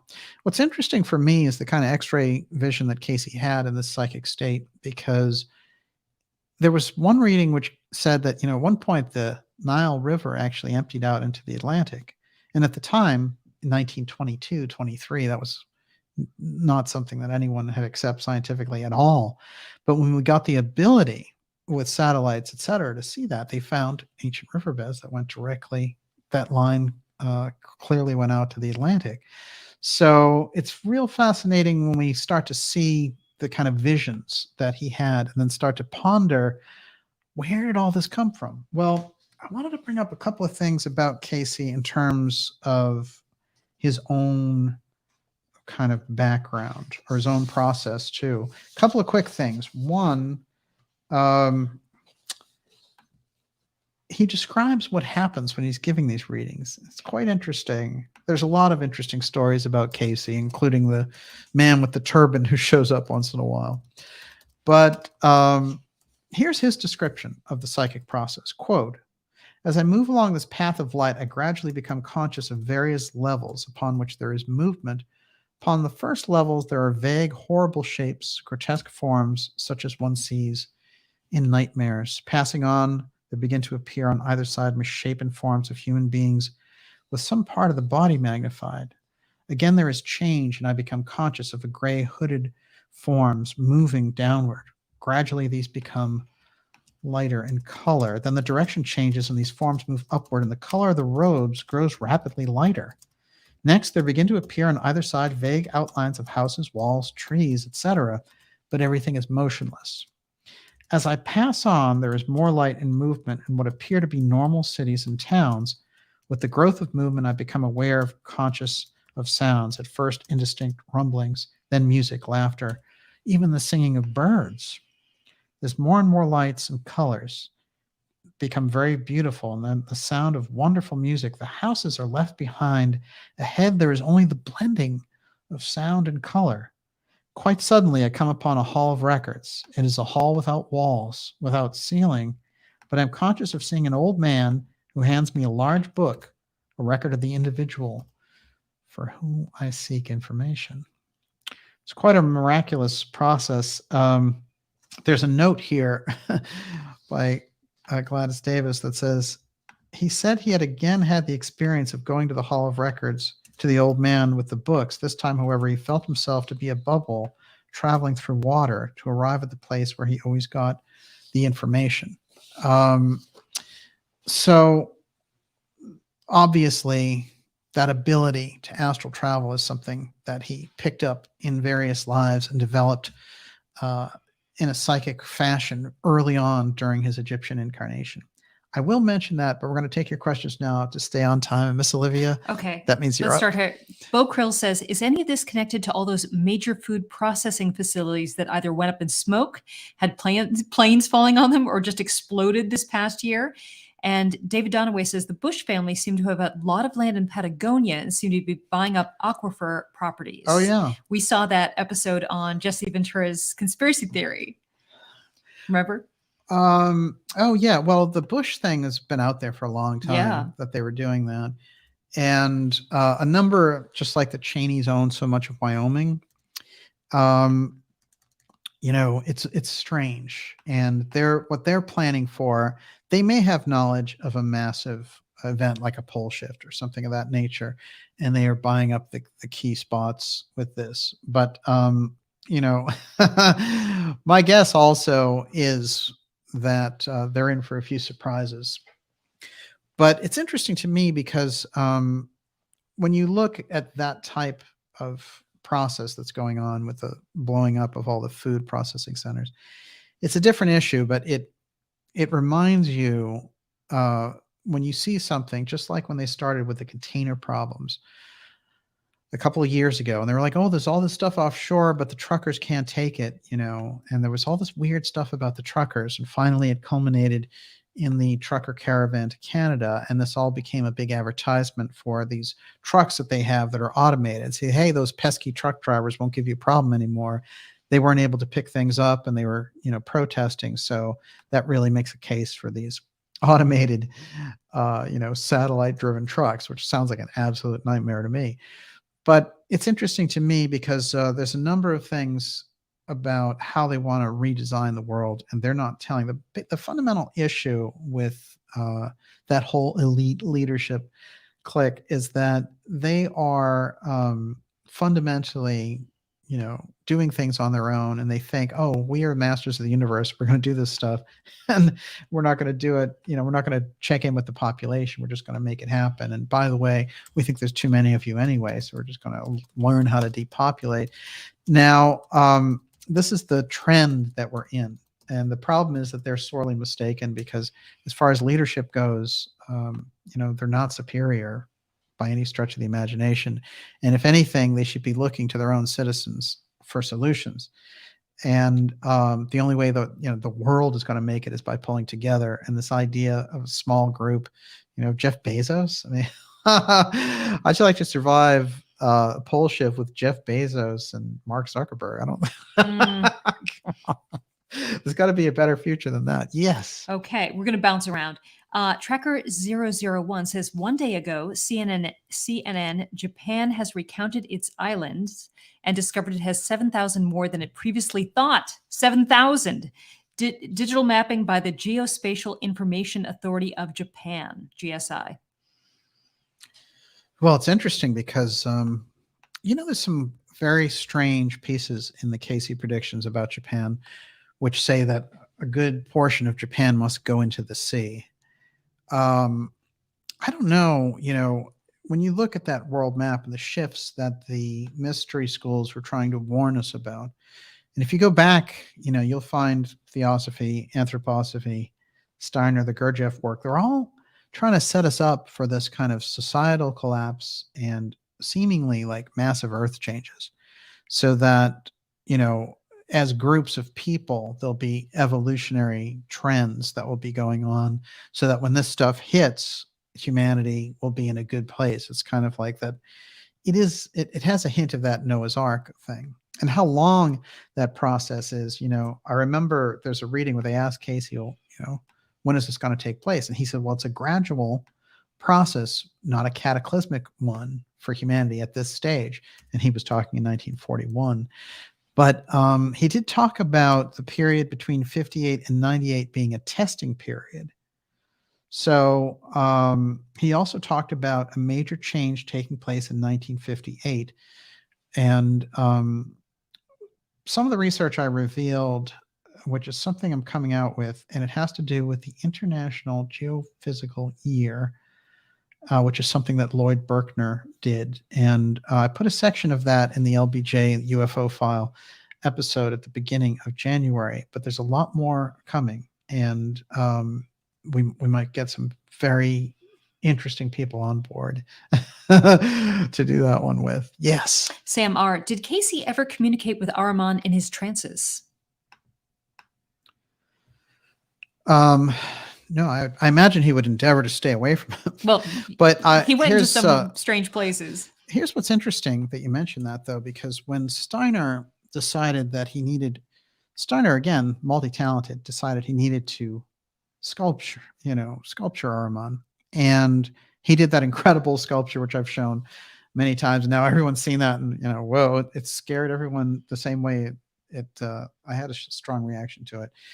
What's interesting, though, is in that sculpture, while he was doing it, he mentioned that he felt himself becoming very heavy the more he tuned in to Ahriman, that he started to feel like he was in concrete. And he got some idea about Ahriman and Ahriman's state by tuning in that way. And on another occasion, he suggests that Ahriman's state, actually, he would, one of his goals would be to turn the entire Earth into a gigantic deep freeze.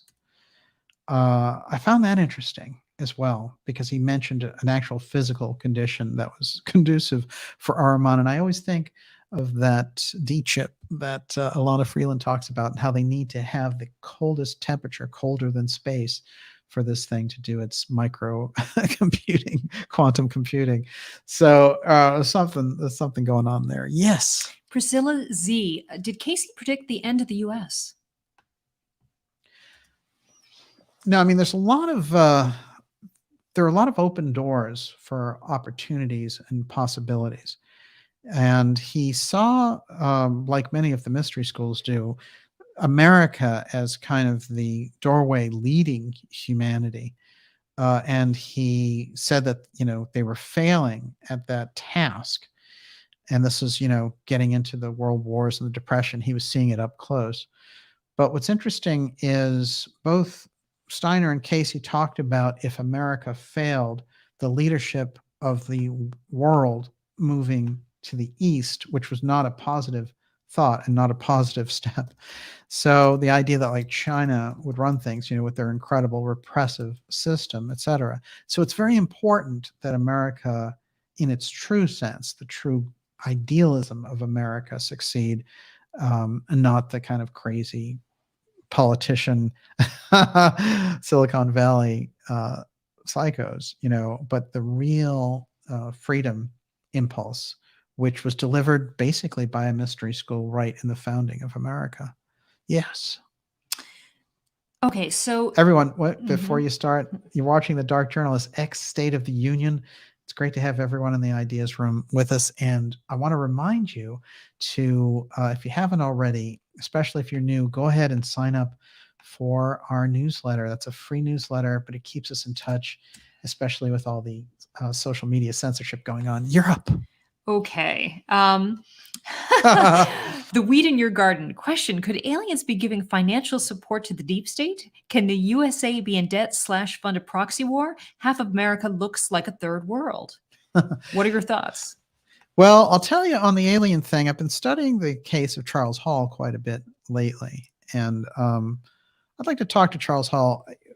We exchanged an email a while ago, and it just didn't line up. And at the time, I think with the things that he was doing, he wasn't trying to do so much alien stuff, but that's changed. And of course, he's put out these amazing stories about when he was working at this base close to Area 51, about working with these tall whites, etc. So one of the things I want to point out is I took a shot. Yeah, these are the beings that he claimed to encounter on that base. Now, what's interesting to me is, and what I think makes many of the claims plausible for the things that he's had to say about them being at Nellis, is they're almost kind of rude behavior. Is an interesting spin to put in there. And I almost wondered if on one side, he suggests that they were trying to give the tall whites sort of practice in dealing closely with human beings by having them deal with him. And he was the weather guy. He sent out the weather balloons there at the base. And, his record is well documented. But one of the things that grabs me about all that is that they are as white as a piece of paper.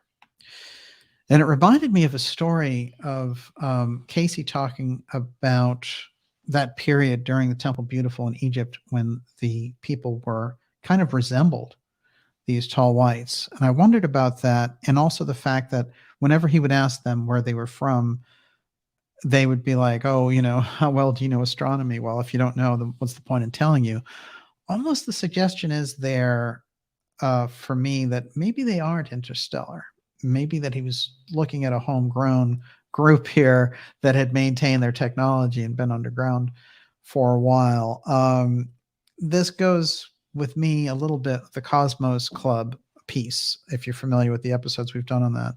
So what I'm going to say is the thing that has my attention on that side of things is that story about the tall whites.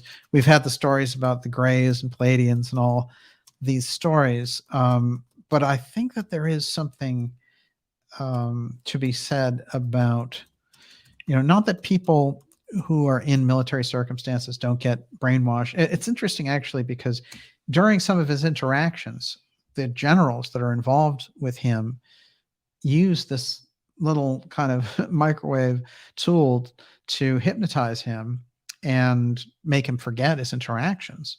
So it's very odd to me, that whole story. He includes that piece in there too. And that would make sense to me that they were doing that. But I wonder what else that little tool did. So I think there's a lot of unanswered questions about that, but there is something that made me think of this Rata story. And I will read the Rata thing when before we're done. Yes. Stan Waxberg, please ask DJ if 2023, quote, Americans would even care if the government killed Kennedy. That's a tough one. The thing is, you can't get real transparency in a culture without dealing with this huge elephant in the room, which is the assassination of the president 60 years ago. So it's like a shadow over all the other endeavors around the country. And Peter Del Scott calls it a blot on the American record. Well, what's even worse is not understanding the true reasons behind it, which were deeply involved around the UFO file and the secrecy and the groups that were controlling that, and the fact that those groups went on to command this massive, vast space infrastructure. And we're looking at that, we think about the Nazi plan. Hey, we're going to have a whole thing in space, which is going to control things on the ground.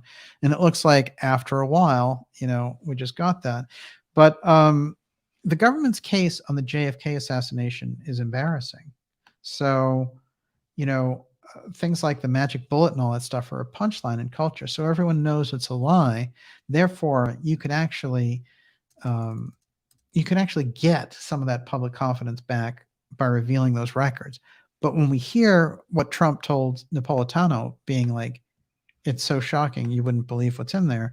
Obviously, there's something in there which is beyond just, the establishment having links to the assassination. There's something devastating inside those records.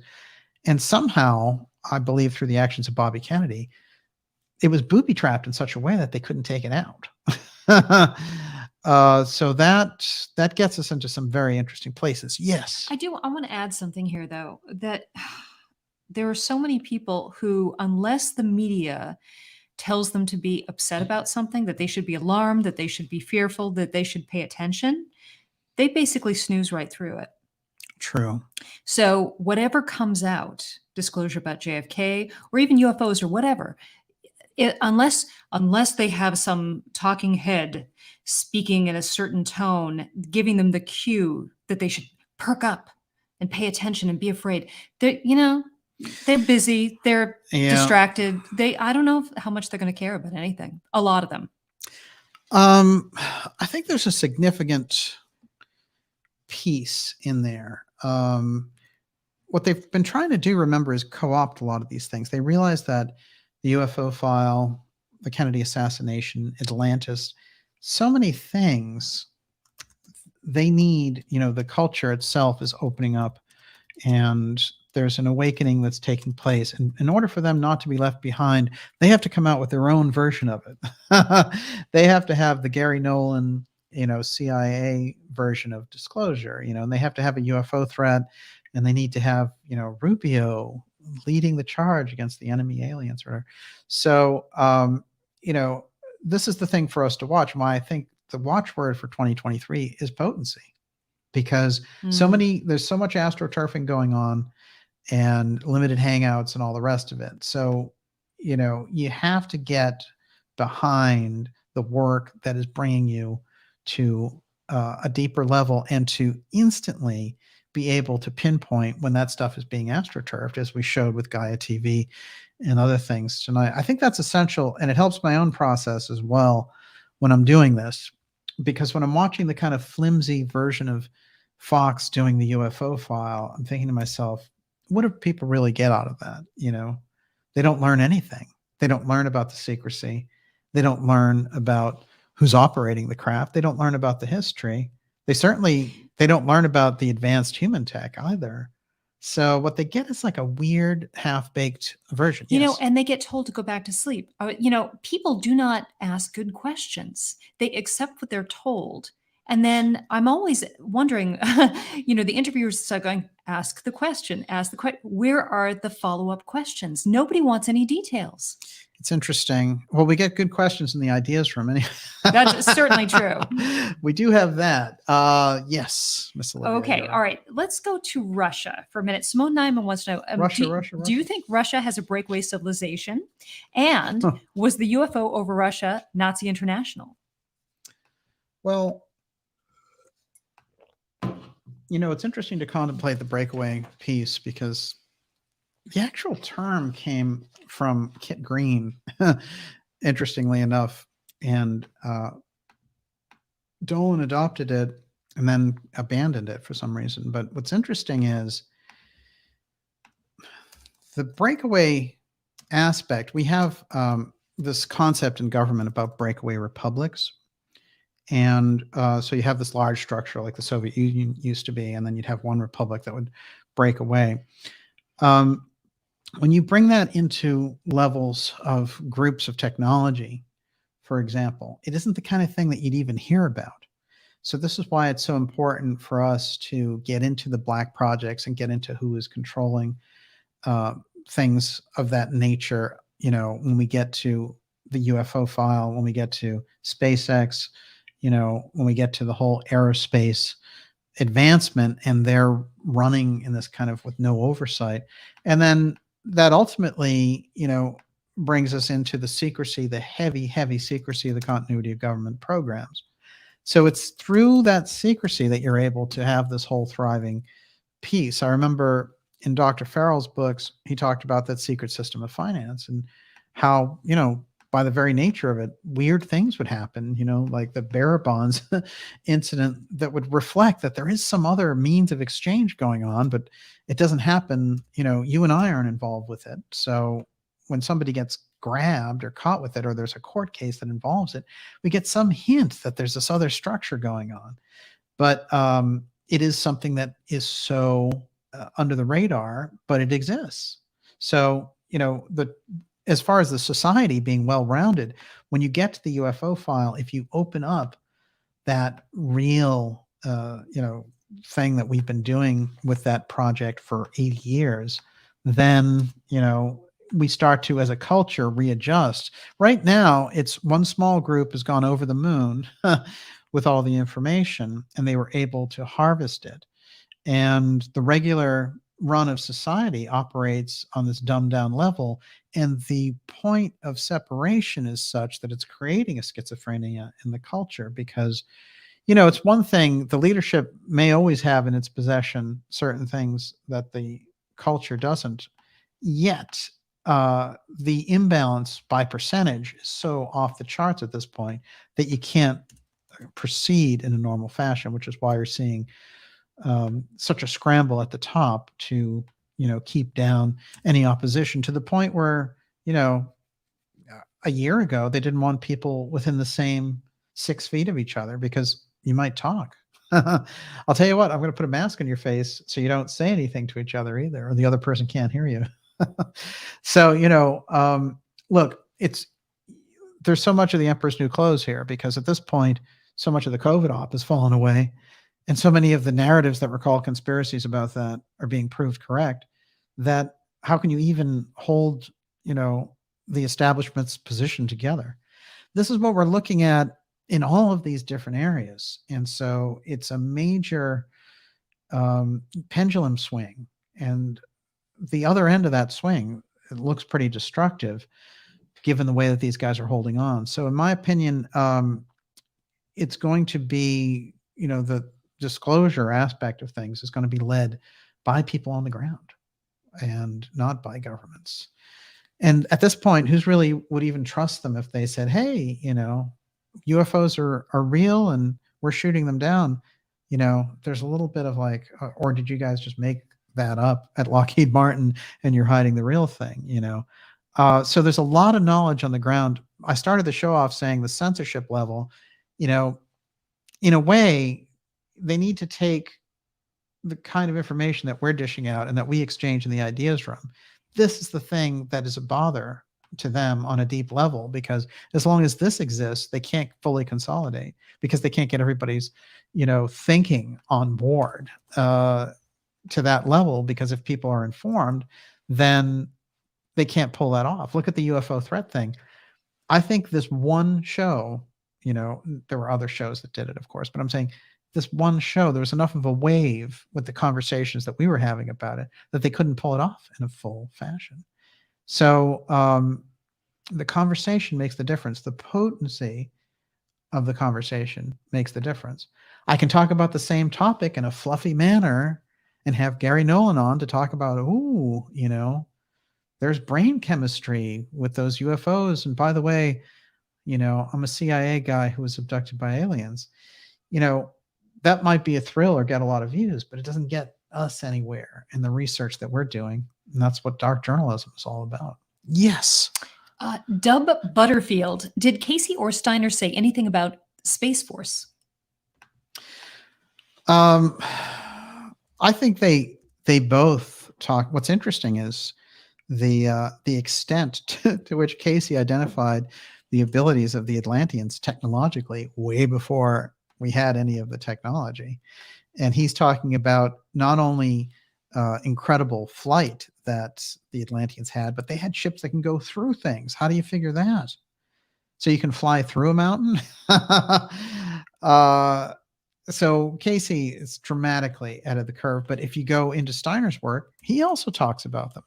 Not in the fine detail on the technological side that Cayce did. Cayce, in a way, is a book of all, his Atlantis work is some of the most innovative work, and it's still not really appreciated on the level, I think, even by the ARE, his own organization. I think they stay away from it because, there's a lot of things to work with Cayce. There's the, the Sunday school teacher who had who gave readings and helped people medically. And then he had to contend with religious issues, and he has a spiritual calling. So there's a lot you can work in. There's holistic health and everything else with Cayce. But Atlantis is tough because, here he is 1923 talking about the Atlantean two-eye crystal as a power station being operated in 50,722 BC. It must have seemed like the wildest science fiction, but as time goes along, Cayce was giving us quite a vision there. I wanted to read this, and of course, I've pulled this picture out in relation. This is the life of Cayce as Rata. That is Nanette Chris, the artist. Just an amazing piece of art that she did. Nanette is in the ideas room tonight. Oh, fantastic. Well, I hope to be talking to her soon. We're going to get her on the show here soon if we're lucky. But I do her, her work is remarkable, and this shot of Rata, I think, captures it. But here's what Cayce had to say when they were asking him about Rata, and Rata is a major key when we're looking at these things because Rata was involved in building the pyramids. So he's talking about himself as Rata, and he says he was in that entity, in that sojourn. The entity was a leader, a man of unusual abilities as well as appearance and manners of conduct. The entity chose rather the peoples that were to enter the land and was the son of a daughter of Zu, Z-U, that was not begotten of man. So in the entrance then, he came rather as one that was rejected by those people about him. Forever has there been that question where such has been the experience among peoples who had formed any associations of home. He once gave the description of Rata as 6 feet tall and having skin white. So his skin was so white that he glowed. And then he doesn't have any hair. Now, what's interesting, it is strange because I went back to that tall white story and removing the kind of ET aspect just for now. They have very, very thin hair. They are, according to Charles Hall, white like a piece of paper. And, their eyes are about twice the size of a natural human's. I couldn't help but think as I was going through this piece about this almost DNA laboratory that Rata has in this incarnation, where he is trying to help these things or these automatons that have been created by the Atlanteans as slaves. And they're basically this kind of mix, this cyborg mix, sometimes with animal, and they have created this perfect race of slaves. And it's a big problem, actually, when they come into Egypt. One of the major problems with the Atlanteans is not just that the Atlanteans have shown up, but actually the slave population that's with them are these strange automatons.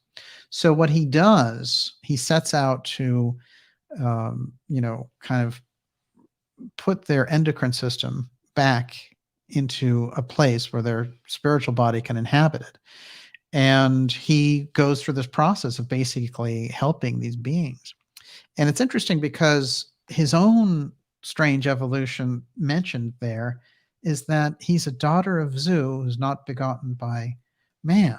That's not followed up on, but there's something very, very strange about Rata, which is a former incarnation of Cayce. What happens basically is Rata and his group are from Iran, and they come down into Egypt with only 900 of them, and they're going to take over. But the king, because he doesn't want a fight, says, you can take over, just no bloodshed. And the group takes over. And then Rata's vision had led them that the entire center of world activity was going to center around Egypt, and that the Atlanteans are going to be coming in there. So he goes to the Atlanteans and they figure out the whole layout of the Hall of Records and everything. This is the background that we get. Now, for people who don't accept reincarnation or whatever, the Cayce story goes out the window. But nonetheless, if you do, that story's there. And Cayce gave us so many other pieces. Here's another one of Rata being this not begotten of man. And it's got a curious crisscross with these tall white story, just in terms of appearance. So, it makes you wonder with what was going on there and what Cayce called Temple Beautiful, getting these beings to be able to become fully human. If there isn't some lost chapter there in our own background. Everyone, you're watching the Dark Journalist Show. This is the State of the Union deep with Cayce's prophecy and Steiner and Miss Olivia. And so let's do 2 more questions. Okay. Nanette Chris just said, looking forward to being on the show. Great in-depth coverage. By the way, Rata and Noah looked very similar. Interesting. Wow. I want to take a look at that whole gallery of Ascended Masters that you have again. And I'm looking forward to that indeed. Noah is interesting because there's he actually has a series of lives, according to Cayce. I'm sure you're familiar with it, where he comes back as Elisha as well. And in that life, he does almost the same types of miracles as Christ is doing, including raising the dead, oddly enough. And there's that strange scene where he is, Elijah is getting taken up in a chariot to heaven, and he looks back at Elisha and he says, I'm going off to heaven. If there's anything that I can do, just ask. And he says, okay, give me a double portion of your spirit. And Elijah says, what you ask is a really difficult thing, but since I promised, here you go. So he has these incredible abilities, and it's a very strange and interesting chapter, I would say, in the Bible. Yes. I didn't know this. Sam Mara is asking, was Heaven's Gate cult influenced by Ahriman?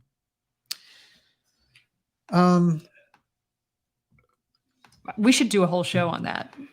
Yeah, well, space cults. They're very disturbing. There is there's a pathology and a psychology involved in cults that deal with that. But I think there's also a certain amount of possession involved in that case. When you look at Applewhite, he looks possessed, and they did a lot of recruiting. But that is a disturbing story, and having run into cults myself and doing this work, that threat of the cult activity is always there when you get around these subjects, because there's not a lot of discipline, and there's a lot of people being led astray, etc. So I think it is a little bit easier to suss people in situations out now, but wow. Interestingly enough, one of the things I mentioned was about Elizabeth Clare Prophet. And what she did was she moved the Church Universal and Triumphant to Livingston, Montana, in fact. And it's very interesting because where she moved it to, I was looking around at the geography, and there's a section there called Pyramid, which has one of the tallest peaks in Montana there. But at a certain point, her investment in that area, using the tip-off from Cayce, and it's very interesting if you track it back, the first publication of the Cayce reading dealing with Livingston, Montana to a public audience, a wide public audience, was in 1968. And so when the Church Universal and Triumphant moves from California to Montana in the 70s, this is interesting, directly inspired, I'm sure. And that is kind of like a later adaptation of the mystery traditions in Elizabeth Clare Prophet's work. She's talking about Enoch, she's talking about Saint Germain, and it's kind of like a late 20th century version of Theosophy, but it's got that tendency there to be kind of a weak strain of the whole thing. And after she is gone, it doesn't have, there's not that many followers, as I understand, anymore. But I think that there is that echo there of her bringing the whole group up to Livingston, Montana, to basically, be right in the heart of things. And I will say it's interesting because one of the things that she was convinced was a very real danger was a nuclear exchange. And that's one of the reasons why she took the whole group up there to Livingston. And there was this incredible effort in the media and in Montana to demonize her and basically try to boot her out of Montana. And I wonder about this a little bit because I think to myself, were they concerned? They're aware of the prophecy on Cayce's part too. Were they concerned that someone else basically would be where they needed to be, and that so much of the negative attention that she got, this whole idea like, she's stockpiling weapons or whatever, when in fact, predominantly what you hear about Church Universal and Triumphant Clare Prophet's work, it doesn't have that real heavy cult edge to it. It certainly doesn't have that militaristic edge to it. But certainly they bought weapons because, that's what you would do if you had a survivalist aspect in there. And, it was interesting because they would be like, oh, they're buying all these tanks of gasoline. But, if they had planned to survive a nuclear attack by being in Montana and like repopulate the world, that's basically exactly what they would do. But I find that emphasis again that there's something in the battle between the establishment and Claire Prophet in Livingston. They may not have wanted her there, when they're aware of the same prophecy of Livingston becoming the center of many nations feeding the world. So, if someone lives in Livingston now, it must be interesting because, we've put a lot on the record about it from Cayce's work. And of course, there's a whole, I found these articles in the 70s all about, it was out there. People were aware that Cayce had predicted this thing about Livingston. So I think it's important for us to keep that in mind. And with that, Miss Olivia, I think the State of the Union for now is done, but we reserve the right to come back with another one. Okay. What do you got? Well, I did have one last question. Go ahead, sure. Okay. Raz wanted to know, Dark Journalist, are crash retrievals of non-human craft true/false after all this hype? Let's round it out. Well, I mean, there are crash retrievals of something. And I think what you have is a group, it's a group of different types of wreckage that we get. Now, if some of that wreckage is off-world, it seems to me, certainly based on the stories and the history, that some of it's off-world. Is some of that a group that's here that has advanced technology? It's obvious that there's something that we're dealing with, which has advanced technology that is an older culture. And the only question there is, could it have survived? And, the whole kind of Mount Shasta, did they go into the mountain and just keep their technology? We know that there have been people who've done some interesting theorizing along this line, like Mactoni's, about those crypto-terrestrials. The idea was they look just about like us, but they're a little more advanced. And it reminds me of the Tall White story. And then, if you look at Farrell's work and you think about the Nazi technology, where did that go? So you have a lot of different things flying around that don't necessarily have to be from one source, but certainly crash retrievals, there's a lot of stories of crash retrievals with something, some being that's operating them being dead inside and then recovering the bodies as well. There's a lot of stories of that ultimately. So for me, there's off-world crashes. There's something operational here. And then there's the modern technology that we've adopted ourselves. So I think you're looking at all three. Yeah, it's all the above, right? It's always the answer. And it's supernatural. Mm-hmm. 4. Yes. What do you got? Okay. Are we all set? Uh-oh. Are we out? No. Yes. Okay. Oh, that's it. Perfect. I've got a lot of people to thank. Okay. You're up. Okay.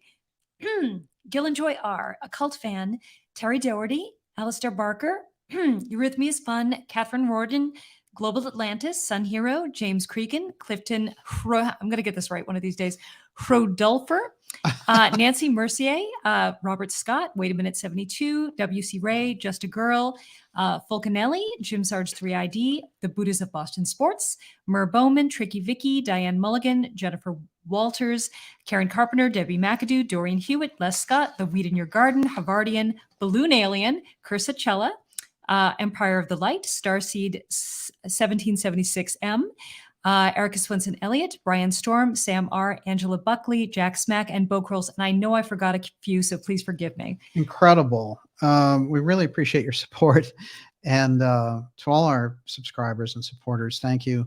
And we appreciate it. It helps us to deliver the kind of reports that we give to you. And it lets us know that we have your full support behind us. We will be back with you next week. We're going to do with the X series is bring it back for the big 5-year anniversary, 2 parts, March 24th and 25th, both at 8 p.m. And there's going to be a lot of things revealed there. Between now and then, we have some exciting interviews and special reports coming up for you. I'd like to close tonight out with a Cayce quote, dealing, since we have this new pyramid chamber that was found, and we'll see if that goes any further, but it is new in the Great Pyramid, just reported.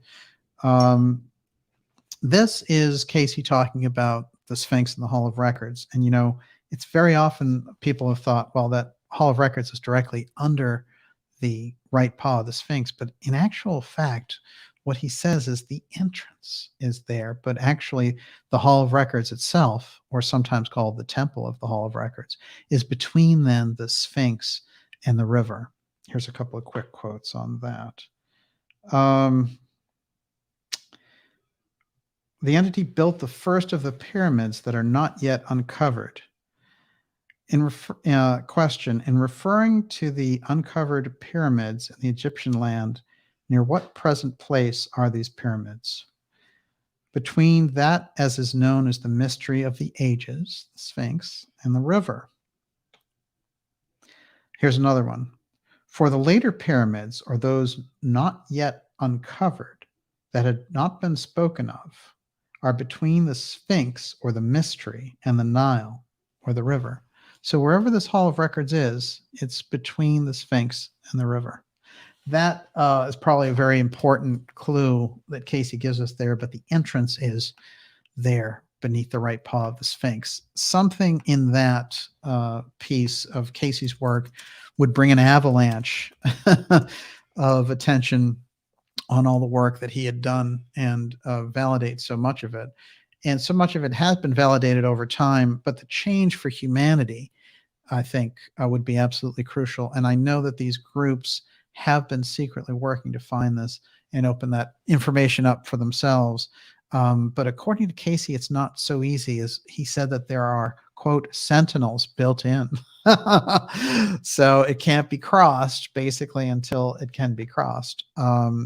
But there's a lot of interesting things in there. One of the things I wanted to mention about the discovery of the Hall of Records is Cayce did predict that one of the people would be from the UK, who would ultimately open up the Hall of Records in Egypt. So let's keep that in mind. And I did a lot of speculation around that with my dear late friend, Carmen Bolter, and the remarkable work that she did stays with us even now. I want to do a couple of shout outs for everyone. Before you do that, yes. Ruth A. wanted to know, where can I read the Rata writings?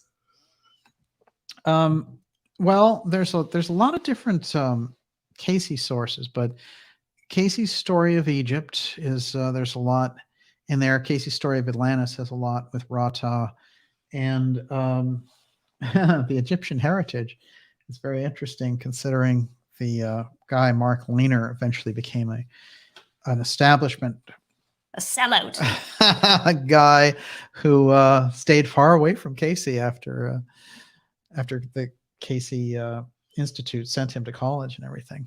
Interesting story, and that is actually part of the 5-year anniversary special that we're doing on March 24th. So make sure you've marked that one down. I'll do a couple of shout outs for everyone. Giza Death Star, it's great to see you, sir. Scarlet Fire. All right. Oh, wait, I can do the shout outs. Wait a minute. Corey Anderson. I can't believe it's been 5 years, somebody said. I know. Let's see here. Thank you for the great show, Daniel and Olivia. Much love, and God bless you all with protection and peace. That's Moments Divine. Fantastic. Right Deborah on. Sloan. Thank you, DJ and Olivia. Once again, wonderful information. Much love. Excellent. Joseph's out there. We're going to have Joseph back real soon because I have lots of questions about the new Great Pyramid discovery in reference to the fact that his book, Giza Death Star Revisited, is just coming out. It's one hell of a timing. Excellent. You had to be, are you psychic, Joseph? You had to know that one was coming up. Fantastic. Michael Golpe, great to see you. Ruth A. Kate Garcia. Excellent. Wow. LK, Sam R, Astro Motion, Bo Krills, Space Ghost. The whole gang is watching. I know Kate's out there. It's great to see you. Najat, thank you. Fantastic. Great crew out there tonight. 5 years and smarter. Truly grateful for all your hard work. Thank you. Excellent. Angela Buckley, Pulp Buzz, Corey Anderson. Just a great crew out there tonight. We had a cult fan earlier. It was great. Hail, hail, the gang's all here. We will see you all. B. Nickel. It was all a dream. I used to read Word Up magazine. This is when I just grab them randomly. Joseph, watched your interviews with Forum Borealis. Hey, hey. I'm okay. Better get into my Nile gear. Scarlet Fire. I feel they're using scales. Shill, if you will. David Icke. Wow. I haven't heard of Icke in a while. I know he's up to some stuff. Excellent. Wow. I like that. Tijuanas. Good night, all. History's Mysteries. Darla Cash. Excellent. We will see you all next week. And just fantastic to have so many of you out there tonight. We covered some things. We're going to follow up with some more for you. Little Sister, thank you. That's a great one. And we appreciate your support. We will see you all. Harvardian, thank you. We'll see you all next week. And, you know, it says end broadcast up there, but after all, the X series never really ends. Not around here. Wow. Fantastic. Miss Olivia, Thank you. bravissimo. Nicely done. And we'll see you all next week. God bless everybody. Have a great night.